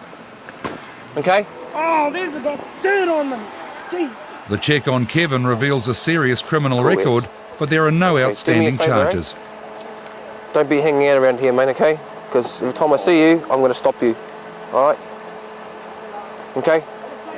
You've got plenty of previous form, I'm not going to go into that, but you've got plenty of previous, okay, mate? Is that, understand? I'm being straight up with you. You've been straight up with me, which is all good. Okay? Take these people home, mate, otherwise they're just going to get into trouble. If I see you with any more spray paint, you'll be coming down to the station. Sweet. Thank you. Okay. With everybody on their way home, Alex and Sonia headed off for the rest of their shift. Come, CAA. Can you just tell for what data's off at and what the history is, please? It's Tuesday night, and Constables Tyra Jacobson and Cherie Davidson are on patrol in Hamilton. Motors is off with a vehicle which was involved earlier in a hit and run incident. The suspect vehicle's now almost crashed into Constable Les Crate's dog van, and the driver's drunk. I pulled over, she's swerving beside the edge, coming down up track, she's 16. Is this girl here? Yeah, so her boyfriend's car, he's pissed, and she says, I'm not as pissed as he is, but I'm the best one, so I'm going to drive. And she can't even stand still. She's slurring her speech. How much have you been drinking this evening? A bottle of tequila, wine, whatever else. I don't know. How much? Enough. Enough. Okay. Too much to be driving probably though, eh? Enough for driving for him, because it's his car. Okay. From the start, Jenny shows that she's no diplomat. That was a pretty good idea to drive? No, but I don't think it was pigs uptown. Pigs uptown. I can't see any. You? That's a really, really good attitude, mate. How old are you? 16. 16. Yep. Okay. I've reason to believe you've been drinking alcohol. Yeah. So I now require you to undergo a breath screening test without delay. If you just Oh, see your no. lips around there and take a big breath and blow until the bag blows up. All the way. Keep going. Keep going. A little bit more. That's enough for me. No, keep going. It's not full up yet. Good, that's fine. There seems little doubt Jenny's going to fail the test, although she still believes it was up to her to get everybody home. Do you actually have a driver's license? Why are you driving, man? Look at you. You can hardly stand up straight. He already. He is? What about you? You can't even stand up straight, Well, man. she can't drive, he can't drive, and I'm the only one that cannot even see him. Didn't even see him. Well, she apparently warned me, but I didn't hear her. Because when it sounds like. Okay, have a look at this. Yep. Okay, now have a look. Stand up straight. Tail. Have a look. See how all the crystals on there are gone green, right past that yellow line? Foul, already know. Okay, that doesn't mean it's a foul. Okay, so I now require you, listen, I now require you to accompany me to the Hamilton Central Police Station or other place. Listen. Yeah, I'm listening. For the purposes of an evidential breath test, blood test, or both. Do you understand all that? Okay, good as. Hey, join the car! I think we'll just get her in the car. Come on, back with us. Having got her into the back of the car, there's still the problem of Jenny's very drunk friends. Hey, you guys are going to have to walk from here, eh? None of you guys can drive now. Stay away from them, eh? What are you going to do? Just over in the car. So just stay back over here. Why did you... No. Because no one is going to be able to drive it, okay? You guys are really hammered and we don't know that you aren't going to come back and keep driving the car, okay? No, I want you to stay here. I want you to cooperate, okay? Yeah, I'm cooperating, okay? Okay. I want you to stay here until somebody... I'm going to call my mate Ben. Yep. And he can come and pick up the car. Okay, well you know that you can go there'll be a phone down the road, you can call Ben from there, okay? Wait, I've got my phone. I think a walk will do you good in the fresh air because you're quite hammered. They're so hammered that they try to join Jenny in the back of the police car. No, don't touch it. Boy! The air is going, man. Right, stay in the car and shut up, okay? Me, Sit back and be quiet. You guys, keep moving. I just want to talk to you. No, you can't talk to her, you can talk to her later. Okay, we've already told you to start walking. She's my friend. Yeah, okay, start walking, alright? I'm not going to walk anywhere. I'm going to wait for my friend to come pick me up. This girl here is coming back to the station with us and you need to start walking if you want to make a phone call. Oh, you didn't give me my phone. I don't want to get arrested, okay? Just go and stand over there. I just want to... Go and stand over there. Look, I don't want to cause any problems, okay? How many times do you have to be told? Okay, go away. Eventually, the idea that he should stop interfering penetrates the fog of Justin's brain. Okay. Good man. Look, shake hands. No, that's right, mate. See ya. No problems? No problems. And they can get Jenny back to Central for an evidential breath test. Have you been breath tested before? Yeah. How many times? About 5 times. About 5 times. I got twice. And it issued at 800 points. Did ya? Yeah. Not a very fast learner, are you? No. No. To here. After Jenny got some advice from a lawyer, it was straight onto the intoxilator. I now require you to undergo an evidential breath test without delay, so your lips around there and take a big blow. Blow until the... Keep going. Hold that tone, okay? Keep blowing. It's about 10 seconds. Keep going. Keep going. Keep going. Good girl. That's it. Well done. The result of the first test was 813, more than 5 times the limit for a 16-year-old. You have to blow for quite a while. Okay, that first test was all right, and you have to do 2. And just to give you the benefit of the doubt, we take the lower of the 2 readings, okay? It means whatever one is the lowest, we take. Seal your lips around that little thing there and blow until I tell you to stop. Big breath. Keep going. Keep going. Big long blow. Keep going. Keep going. The second test was only marginally better. Keep going. Okay. Now remember, your limit as someone who's under 17 is 150. 150 is all you can blow. Is that it? Yep. Okay, this is your result down here, 795. That's over. Yeah, it's way over. Look what you blew the first time, 813. Okay, if that had come out that level again, I'd be taking your licence off you for 28 days. So but you're a very lucky girl. Now. You're 5 under, me taking your licence off you. You drank a lot of alcohol, man. Hey. I didn't drink shit at all. I drank about half a bottle of tequila. A bottle of tequila. Half. A bottle of wine? And about half a bottle of wine. Okay, for someone of your build and of your age, that's a hell of a lot of alcohol. I've driven on more than that. You've driven on more than that? Okay, you probably don't really want to be telling me that right now. Up until now, Jenny's only ever been dealt with by Youth Aid, but her time is running out. When do you turn 17? In a month. In a month? So what do you think's going to start happening when you turn 17? I'm going to be good. Eh? I'm going to be good. You're going to be good? Yep. You better start being good, otherwise you're going to end up in jail. No, I don't want to do that. No, you don't want to do that. It's not a very nice place. Whether or not Jenny would change her ways on her 17th birthday, she still had to deal with charges of careless driving and driving with excess breath alcohol. She was eventually disqualified for 6 months and made to pay $967 reparation to the owner of a car she hit. Next week on Police 10-7, Cambridge detectives and the North Shore Law Enforcement team are on the trail of one of the country's most prolific burglars. One watch with a marlin on, that's exactly what we're looking for. That's people at home, and there's also a rubbish. That's from a burglary in Cambridge. Constable Glenn Wilson's dealing with road rage in Tauranga. What were you going to do? I'll sort them out. Sort them out. Hamilton officers are dealing with a struggle at a burger bar and a drunk with a broken bottle.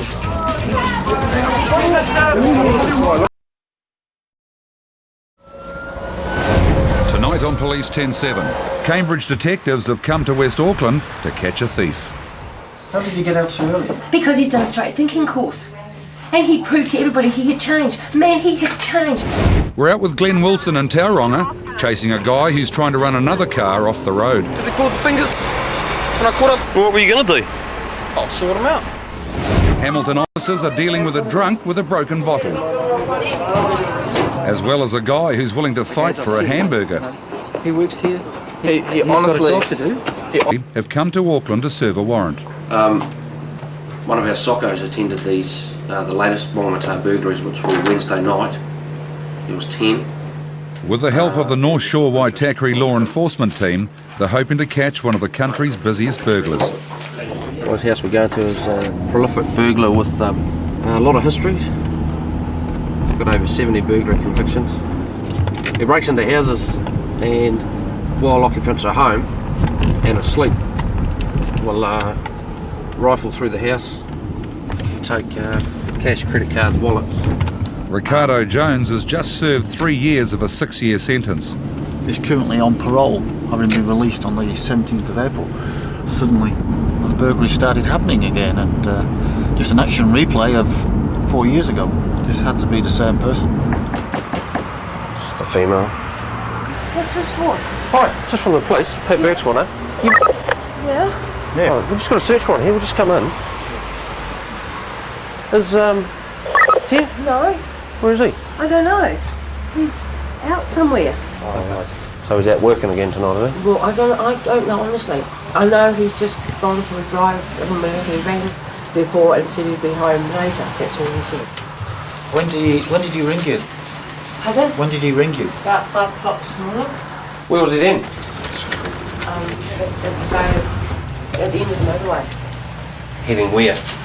Home. Heading home at 5 o'clock. It doesn't take long before property from the burglaries starts to turn I up. won't receive anything. One watch with a marlin on. That's exactly what we're looking for from Cambridge. That's he brought it home, and there's also another. That's from a burglary in Cambridge this Monday. So, well, bingo. We just got to find him. Maybe we should move the car at the door. Honestly, I didn't know about it. I freaked out. You didn't know he'd been released?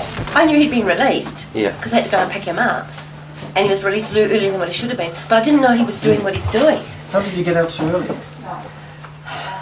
Because he's done a straight thinking course. And he proved to everybody he had changed. Man, he had changed. He was his temper's not as bad. He had really, well, we really thought he'd changed. But he hadn't changed, and once again Sally finds herself trying to protect her own stuff. That's fine. I brought that myself, and I have got in the bottom drawer, there's a Michael Hill. Yeah, I do home care, plus I do private jobs. Now, I paid that off yesterday, that's out of my own money, and I had to take it back to get it sized, because it wasn't fitting. Another clue police have picked up is an imprint of the burglar's shoe. What sort of shoes is he wearing at the moment? Oh, well, I said that there's shoes everywhere. I agree with it. Constable Clay Polomanu has discovered one with a matching print. I think we like that, don't we? It's the same old story. I can't see how he can still do it at his age. He's, what, 33? I don't even know if he could run as fast. What I'm feeling guilty for, too, is because when I went to the parole board, I told them then if he did anything wrong, that I would tell them. And I even threatened him, because we were going to break up at the end of the month if he hadn't pulled his weight. The searchers turned up a real estate guide for properties in Whangamata. It appears that our man, while he's still in prison, makes inquiries with a real estate agent at Whangamata, obviously about houses on the market. The booklet had been sent to Jones through a PO box number. Oh, here we go. Addresses of the properties in this booklet. And a number of burglaries have been committed in the same streets as the houses for sale. Campbell Close. She's got a list there. Well, that's the list that accompanied the booklet. I don't think there's one there, but That's quite handy, isn't it? Real estate helping out burglars. Campbell Close. Chartwell Ave again. Aberdeen Place. Oh, Aberdeen Place. As Pat Burke checks the addresses, a car pulls up outside. Is he here? Yep. It's Ricardo Jones. Yeah. Pat Burke's one, eh? Yep. Come on. Yep. Simon actually, Cambridge. Yep. How's it going? Good. You know, 4 years ago I did all those burglaries in Cambridge. Yep. And last Monday night I'm back working in Cambridge, and what happened? The same thing again. Action replay of 4 years ago. Got 5 burglaries the same night. Yeah. So he's back in town. Yeah, I've been down there. What we've been doing this morning is since we've been here, we've been executing a search warrant at this address. Yep. In relation to those burglaries and all the burglaries in Wongamata. And this watch here was taken in a burglary in Cambridge Monday morning. Yep. So we get from you? Well, we need to talk to you. What before? Yep. You say anything, you've got to advise you that you're not obliged to say anything. Okay. Anything you do say is maybe give any evidence. Jones's wallet contains foreign currency and gift vouchers. 150 Rand plus Rebel Sport Whitcourse vouchers. That's stolen from a car at Cambridge. Yeah, I haven't been down to Cambridge. Where have you been last night? Well, all over the show. Queen's houses. Yeah, what have you been doing? Doing burglars last night? No. Even his reasons for having money point in the direction of another crime. Well, you don't know it, I've got some money on me now, but that's from Lotto. So I've got the receipt for that somewhere. Yeah, we've seen that receipt. We know where that lotto tickets come from too. From a burger at Wongamata. Yeah. $410. All we want you to do is sort things out. Yeah. You know what's going to happen to you, don't you? Because you're still on parole. Yeah. Let's just get these matters cleaned up. It's Wongamata. It's maybe more, yes. Not yours? Yeah. That's because someone's from Wongamata. I mean, we're getting a lot of complaints because they're all coming to us of how you act at burglaries and how you get in and people are asleep and you're taking their stuff. So they're all coming to us. So we're better to get everything squared up now than have to come back and see you again and again and again. Yeah, I know. And get it dealt with one bang, you know? Yeah. I know, I need some help though, eh? Yeah, well that's... Finally, Jones begins to crack. I just find it too hard for myself out here. On the outside? Well... Do you mean? I don't have any support from anybody, you know what I mean? What about... really tried when I got out, really did, but... What about prisoners, eh? I don't do anything. What about probation, you know? The admission that he needs help is the first time Jones has acknowledged he's been thieving. And a search of his car reveals some very wet clothes and all the tools a burglar would need. Fuck, saturated, eh? The whole lot, eh? Stupid night to be at burglary. Gloves.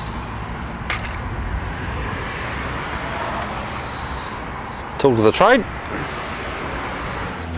A search of the garage reveals a fine collection of fishing rods, and only some of them belong to Jones. Plus the green fishing box are his, and the rest isn't. Oh. So that's quite helpful. Eventually it's time to take Jones back to Henderson Station for an interview that would decide his future for some time to come. From here, we'll obviously interview him. He's got a fair bit that he needs to talk about, clear up. There's probably a fair there that connects him to at least a dozen of the burglaries. As I say, we'll interview him and be put before the court and duly dealt with. Jones pleaded guilty to 20 burglaries and 5 thefts and was recalled to serve the remaining 2 years of his original sentence and given another 5 years on top of that.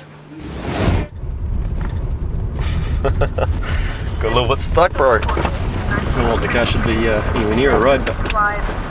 Constable Glenn Wilson's just arrived at an accident scene 10 minutes drive from Tauranga. Jump in the front, man. 3 young guys have buried their wreck of a car into a bank and they can't get it out. What happened, fellas? Crash. You guys coming this way, were you? From Rotorua? Yeah. Come around the corner and lose it backwards. Who was driving? Olives. Where's he? I don't know his last name. He's Islander. Where did he go? He went to go get some help. He got picked up just over here. Who? Got picked up just over here. Which way did he go? That way. Back to Vegas? Yeah. Everybody has the same story. Some guy called Carlos that none of them really know was driving the car, and he's walked all the way back to Rotorua. Oh, and you don't know Carlos's name, though, eh? Just his front name. You know his surname? Don't know where he lives? A few minutes later, Jason decides he's not going to get away with this, and he admits to Constable Nicky Schraft that he was driving. Okay, I'll just... I think that fella, they've said he was driving. The yellow one's forbidden to drive, so he needs to check. Sure it is. And to make matters worse, he hasn't got a driver's licence, and he's already been forbidden to drive. Never had a licence, eh? Never had a licence and you got stopped by a cop and they forbid you to drive. Oh, well, they just gave me a fine. Yeah, well, they forbid you to drive as well. And that means you can't drive a car, and if you drive a car, you A, go to court, and B, we take your car off you. Not that we really want this car, but it's just really an The car is in such bad condition that Glenn can't understand how it's still on the road. You got no rubber on the back tyres, and look at this thing here. See there, all the rubber's come away from the canvas. You know what happened if you crashed into somebody and they end up dying?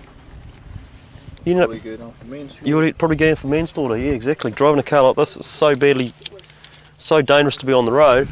You'd end up copping some serious heat for that, eh?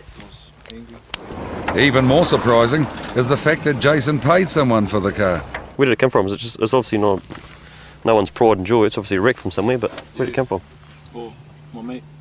Did he just give it to you? No, bought it off him. How much did you pay for it? 100. Geez, he stung you, mate. You haven't got the handbrake on, have you?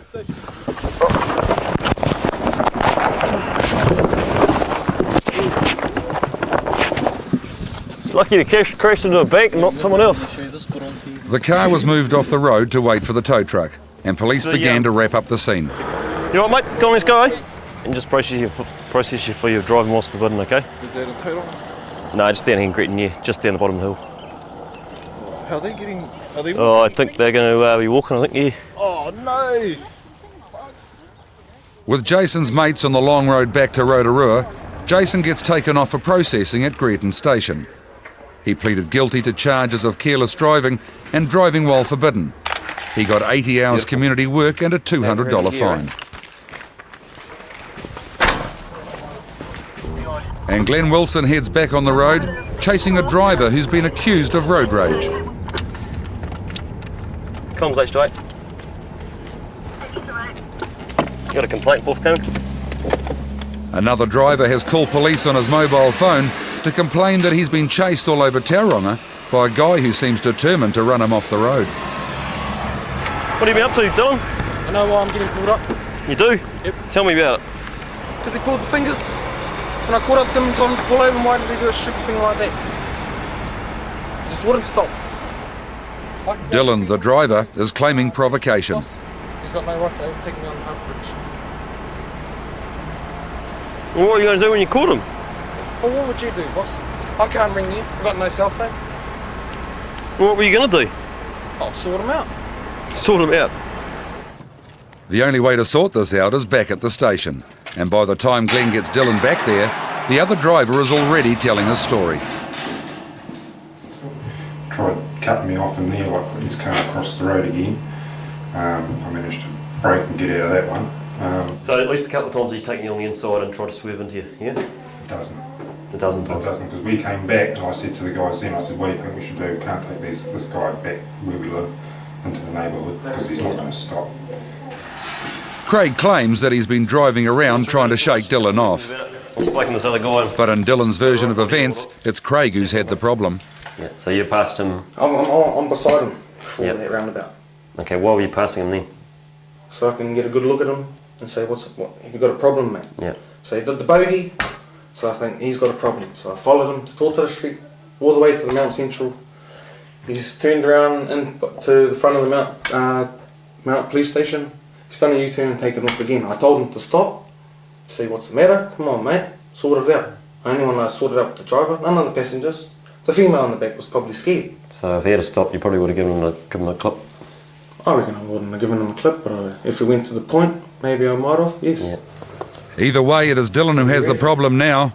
He was convicted on a charge of dangerous driving, was disqualified for 9 months and put under 12 months supervision.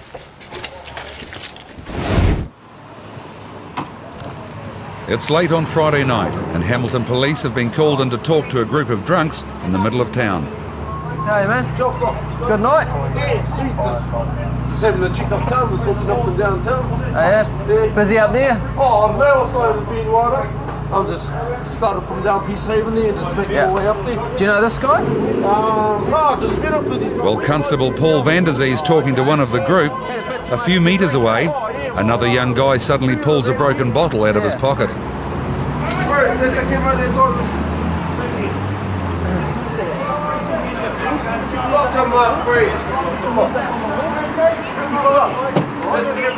When Constable Neil Frey goes to search the guy, he starts to resist, and Neil decides to handcuff him.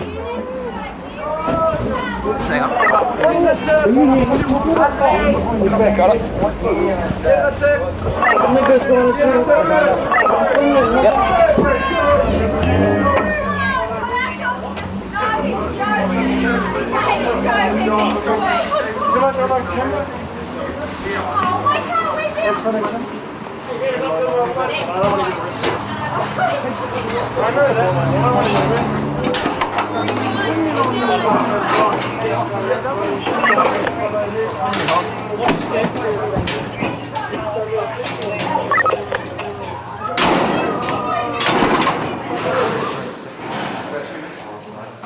This was the second time that 16-year-old Jack had been stopped in the space of a few hours, and this time, it seems, he'd been looking for a fight.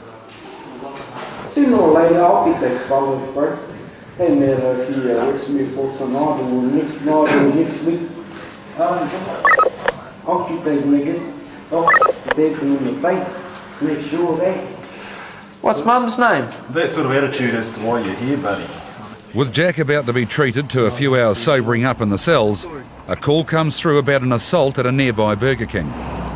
Apparently, a Waikato security has been assaulted by somebody.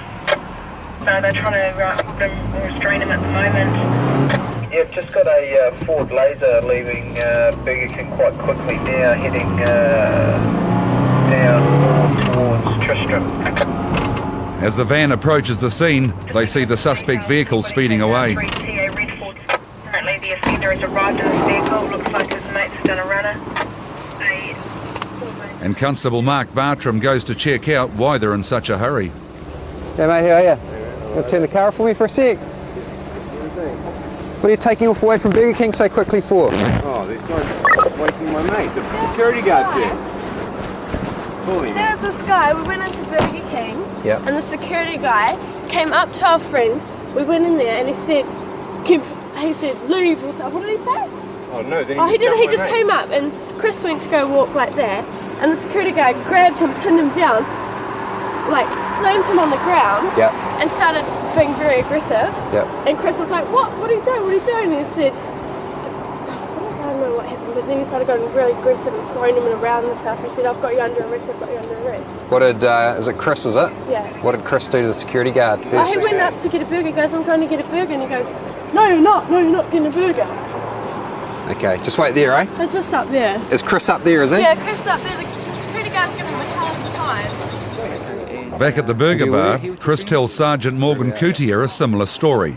He's the one who's been assaulted by the security guard. Food? Yeah. And he wouldn't let you in? He said, you're not allowed in here, and all I said was, what? And I took one step forward and he slammed me to the ground, or tried to. I can confirm that. I don't even know who he is, but I saw it. I'm sorry. No. Go away. Okay. Go away. Okay, as I said, he works here. He he's honestly, got a job to do. He honestly didn't give me a chance, man. All right, then we'll get his side of the story, and then we'll weigh things up. Once we've heard his, I've got yours now. Yep. The security guard's story is that Chris and his friends had hooned into the car park, and he told Chris he wasn't welcome. Yeah, okay. Well, he was given a warning, and if the guy's going to say you're not allowed in here, then he shouldn't try to push past. Right. So we'll just wait till Chris, okay, this is the story. We've had a talk with both of you, and what's happened is you've tried to get in there, and the man who's in charge of the security here has blocked your path and you've tried to go through and there's been a struggle. Okay? So what we're looking at is a couple of things. We're looking at you being arrested for disorderly behaviour or even assault because you pushed past him. I did not push past him, he grabbed me. Okay, there's a grey area here and we'll give you the benefit of the doubt. So what we're going to do is send you on your way.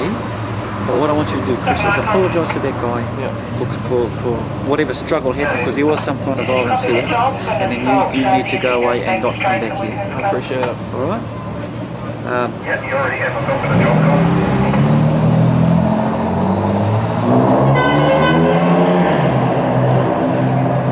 Sorry, I tried to do whatever I did. I'm not exactly sure what that was, but obviously, you know, you had some difference to whatever. All I say is when someone says that you're denied entry, there's no questions, okay? Alright, I accept that. Okay, fair enough. Yep. Thank you. Chris, you're not to come back here, alright? Because obviously these guys are going to be here. You don't want this to happen again. After stumbling through his apology to Craig, Chris disappears into the night. Next week on Police 10-7, a guy who's pulled up for breaking into cars is adamant it wasn't him. It's up to you. It's either easy way or hard way, Francis. Officers in South Auckland track down a thief. Double lock these so they don't. How am I going to get home anyway, man? Well, Mum's will have to come pick you up. Jump in. South Auckland officers launch a blitz against boy racers. And a guy with an unusual shopping list checks into a number of Hamilton motels. You've been shopping to order, haven't you? No, I haven't. Tonight on Police 10-7, a guy who's trashed a car has a novel excuse for being armed. What have you got that knife for? Present from my mum for moving out of home. It's not a good night for cars in Christchurch as another one goes up in flames. The guy's been down here doing burnouts and it's blown up. A gang fight erupts in a South Auckland car park, but Billy says it wasn't me, officer. So fuck off it. I'm trying to help these fellas. You fellas arrest me. And an Auckland man tells police he's been assaulted by his fiancée, but it's not the first time. They arrive at the scene, other patrol cars are circling the area, but nobody's sure who was involved in the fight. Yeah, where are these guys supposed to be? Yeah, there's people all over the place. We can't confirm anything. We're going to go off and speak with the staff here. We'll have a chat and see what we can figure out. Those units, I just had a call back from Foodtown to say the offenders have returned. One of them's got a hockey stick. Where is it? Where? It's got a hockey stick there. Copy, him and I were off the team now. But once their units going off with themselves. The suspects are trying to walk away, but they're still carrying a hockey stick and they're not on their way to a game. You fella, I'll leave a word with you. So what's he carrying the hockey stick for? No, it was mine. It was yours? Yeah. What are you carrying it for? Nothing, I was just walking with it. Yeah, and why were you walking with the hockey stick for? Huh? What do you use it for? No, I'm not using it to anything. So you just walked down the street with a hockey stick? Yeah. Okay, so what happened to you, mate? I don't know, it was just got up here and there was the, oh, I saw one piece, blood. One of the guys is bleeding from a head wound and they're blaming a local gang for the fight. Vita, got a medal? Okay, so how did they get the blood on? I don't know, he said that they smashed the bottom of his head or something. Yeah, by the white van over there. And who are they from, sorry? Young mongrel mobs. Young mongrel mobs. Why have they done it to you? They're called mongrel mobs, these youngest ones. Yeah, mongrel mobs. Who was it? I don't know him. He knew him. The actual mongrel mob members or associates? He's just been Basically, we're going to take the boys over to where the other car is. There's a few more U's over there. And we'll just see what's actually gone down here. On the other side of the car park, another patrol car is caught up with Billy, who's bleeding from cuts around his eye. Why are you fucking taking us off? What? Why are you fucking doing that? Fuck yous, no, fuck yous. Well, the thing is, you can't sort of act like that, you know, have a big fight round there. I didn't, boss. These fellas are fucking attacking me. No, they didn't. They don't attack us. You had the big fight round there, you left there, you come here. This was from these guys, boss. I'm talking about round there, outside Foodtown. Hey, that's what we I didn't have nothing to do with it, boss. Yes, you did. Oh, you've been identified. Well, if you tell us the truth. I am telling you the truth. Fuck. Billy's claiming that the other group attacked his brothers and he was just trying to stop the fight. I was trying to help these fellas. So I fucked off it. I was trying to help these fellas. Did you fellas arrest me? While police arranged some medical treatment for Billy's injuries, another suspect's been spotted trying to leave the scene.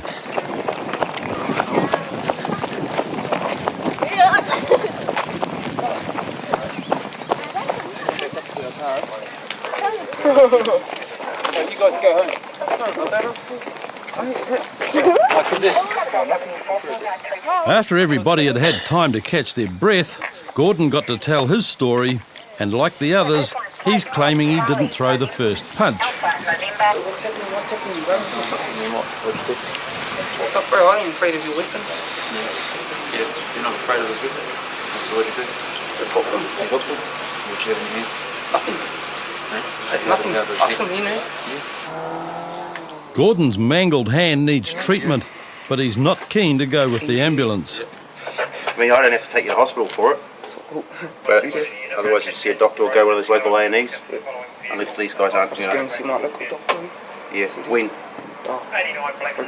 Tomorrow or Okay, alright, it's up to you though, eh? I can't force you, it's up to you. I can take you to hospital and get it done. Okay, alrighty. As ambulance officer Christopher Davis leaves without any takers, police are still trying to work out who's responsible for it all. Did you hit anybody else? It's just him, was it? Because he's the only one trying to... Yeah. Who else had him? I didn't really have a good one. Oh, okay. So where were you when this happened? Huh? Where were you? I was on the other side of the forge. I was talking... In the end, conflicting stories made it impossible for police to establish who started the fight, and they issued warnings for fighting to everybody that was involved. Auckland Constables Conan Hennessy and Lee Wakefield have been called to attend a domestic dispute in which both parties have phoned the police for help. Female's called us saying that a male assaulted her.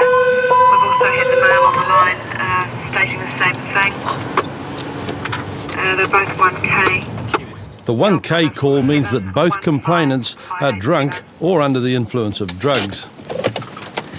The officers pull up outside a luxury apartment building where the fighting couple live in the penthouse apartment. Is this your partner? Are there any weapons or anything in there? Or? I've been speaking to my ex-wife on the phone. I mean, this is the second time in 2 weeks. Sorry, what's your name? And where's the other person? While Conan tries to work out Jack's version of events, Lee checks out his partner, Mary, who's lying down in the bedroom. What's happened tonight? We've had a few drinks. Yeah.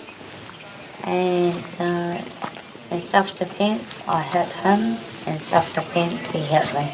We've been down the bar, we went out, and drinks. Just you and your wife? Oh, future-to-be wife. Future-to-be. Oh, fiancé. I put the whole thing down to alcohol. So you hit him tonight? Alcohol may have fueled the fight, what was it all but the about? spark was Mary's desire to seek treatment for her drinking problem. Okay, just a minute. He got shit-faced when I told him I was going back into training. He goes, oh, you fucking slut. Go for it. If that's what you're going to do, go for it. So has your partner hit you tonight? Or Yes. How did she hit you? On the back of your head. Yeah, and on the head here. That's nothing unusual. She's done it before. In fact, the last time she got me, she actually took a plant off here, which is not this plant, and smashed it over my head and got a huge cut down here. But it was actually a doll, a porcelain doll. Okay. Cut me down the back of the head, Yeah. cut me all through here. And that would have been 3 weeks ago. You guys have that on record, don't you? Yeah. Honestly, I've got to say that I'm under a lot of stress at the moment, monetary-wise. Yeah. I said, fuck you, cunt. I've just earned you $500 for sleeping with fucking assholes. And you don't give a shit about me. What do you do? I'm unemployed. do run a business that she'll probably tell you about. Who pays the rent here? But I fuck for the rent, basically. So we're both on the title. So I fuck for the money. Okay. What means I sleep for price to pay this rent. Someone is going to have to leave here tonight of their own free will and go stay somewhere else. Okay. That seems to be normally me. If you're happy with that, we can drop you off somewhere that's fine. Oh, it always happens. It happened the last time. You can understand why we can't leave you both here, just in case it re-escalates again and then we get called back. It's probably better that I can leave because I've got another house to go to. With no obvious injuries and neither side wanting to press charges, the officers decide there'll be no arrests in this penthouse tonight. She said that she's going back into treatment for his alcohol problem. Yep. Yeah. Have you got a problem with that or something? Is that what this is all over? Or Well, she's been in treatment before, and so have I. Yeah. And did you not want her to go back into the treatment? No. How was that? Is there? No, I mean, yes. I mean, not when I say no. Yes, I do want to go back, and basically both of us should. Yeah. Could be a good idea, eh? We do have a problem. I can see that. Okay, well, are you going to move on tonight? Get your stuff Yeah. in? Do what do you want to get from in here? Just my shoes. Just your shoes, okay.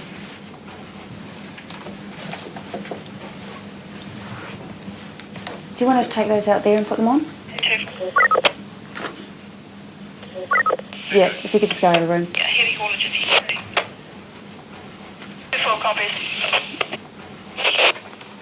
Okay, we're gonna come with us, okay, and leave for tonight.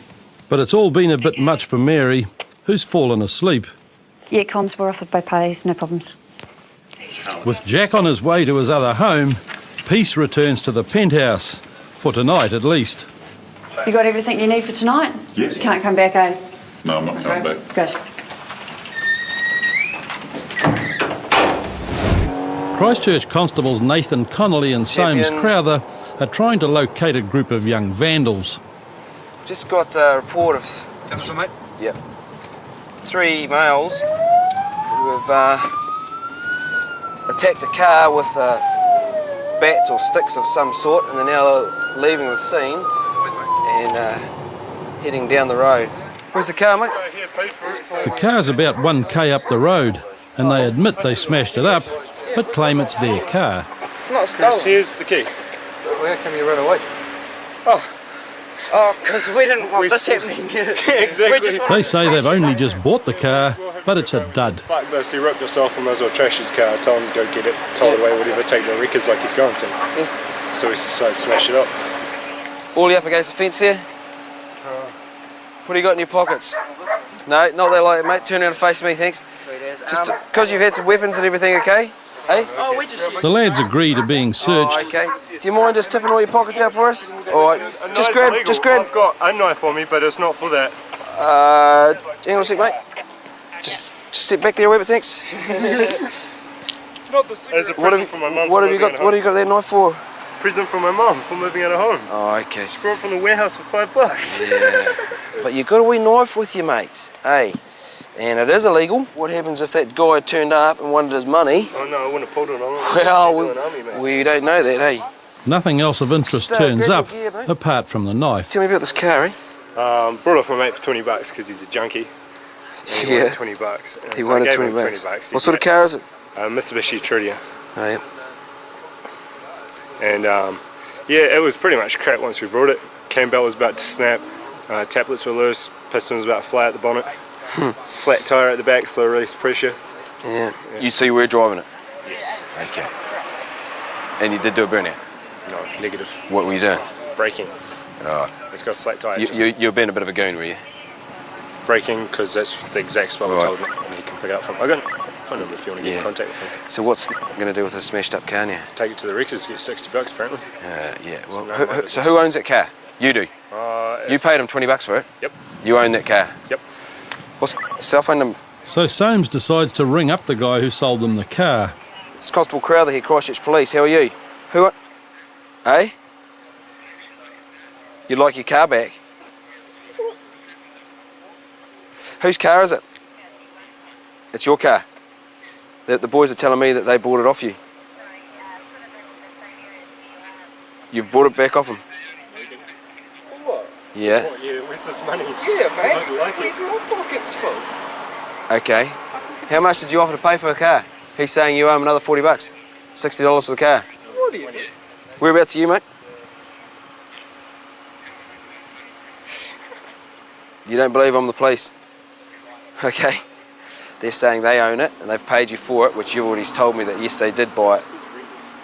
Okay. Your car's been trashed, mate. Okay? Alright, it's been trashed. Alright. Yeah. Yeah. Well, listen, you probably want to come down and have a wee look at it, okay? But it can't be sitting on the side of the road because if it's not registered to you or whatever. These boys at the moment are saying it's theirs and you've admitted that you sold it to them. So it's their car, so they're quite within their rights to trash it or do whatever they like to it. It might be all right to trash your own car, but not to carry a knife. What we'll do with that, let's get you to sign my notebook. I'd like to come pick it up. No. Well, you can. It's going to get destroyed, eh? Oh, that's cool. There's a porta potty a couple of sections. It's on there, mate. Yeah, mate. Don't jump in Okay. it though, because we'll push it over. That's cool. You know we could lock you up, eh, for that. I'm going to let you off with a warning for this time, eh? Well, yeah, that's fine, but you're not in the army anymore. Where's your M16? I didn't spy one. It's Yeah. Styrog. All right, whatever. Okay, see you guys. So the lads were free to go, and the car was picked up by its previous owner a couple of days later. What happened to you? Eh? Christchurch constables Nathan Connolly and Soames Crowther have seen a man lying on a footpath with a cut face and a couple of warm pies beside him. How long ago did you get this? I don't know, mate. This guy's bleeding from a cut to the forehead. Can you send an ambulance, please? Copy that. While Nathan's trying to get some sense out of a clearly intoxicated Henry, Soames notices a couple of guys on scooters nearby. Suspecting that they either did something or know something, he bails them up. Come here, mate. Hey, where have you guys come from? We've been at my mate's dance. We're just going on. We're going to get a drink, and then I'm going down to Mackenzie Ave. Yeah. What happened to that guy? Must have fallen over or something over there. Must have fallen over. Yeah, he was doing it about 2 seconds ago, eh? Coming down here and then just ended up on that bend right there. While Soames questions the scooter riders, Senior Sergeant Gordon Spite arrives, concerned that there may be an assailant on the loose in the neighbourhood. G'day.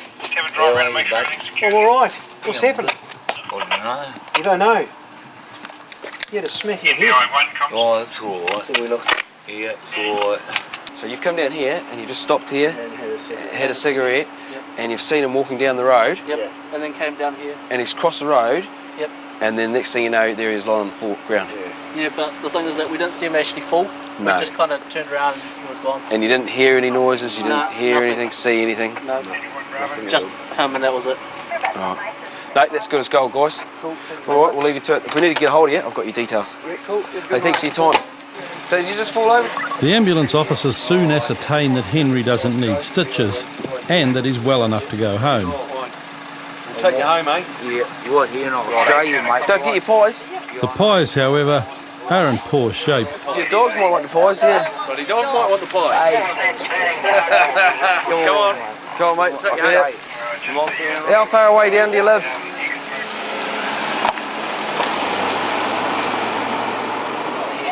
Good dog. My son. As the officers arrive at Henry's house, there's someone very glad to see him. Oh, look at George. Come on, George. George wants a pie. Yeah. Thank you. All right, mate. I know, probably an asshole. Yeah, no worries at all, mate. No worries. You go inside, go have a seat. Yeah, come on. Don't let those pies throw you George, again. Inside, George. George. The gentleman has had a wee bit to drink tonight and was a wee bit intoxicated. Bought a couple of pies from the service station, and while walking home, tripped over the gutter and fallen on the ground. Then we've found him. He's got a nice wee cut on his forehead. We spoke to a couple of guys who were on the scooters earlier, and they had watched him pretty much do everything except for fall over. So we've just dropped him off at home, and his little dog is very pleased to see him home because obviously he's going to get the pies. Minutes later, Nathan and Soames get a report of a car on fire nearby. We're just about to see it on fire and around the corner here. Yeah, you're free from your 3T, and where are you going to The fire brigade's already at the scene, but police will need to work out if it's stolen and locate any suspects. We've got a car fire on one side of the river. We've just got another suspicious car here that we're just going to stop and have a wee word to. Whereabouts you guys just come from? Well, around where the fire engine was, we actually rang the fire department. Oh, okay. Somebody had rang 30 minutes before. They told us to stay put until the fire engine arrived. 30 minutes? Yeah, before. Or 30 seconds before. Oh, okay. We were just trying to get our son to sleep.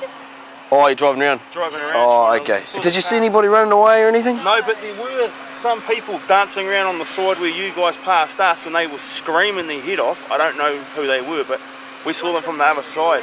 One of them seemed really distressed. It was a female with a white t-shirt.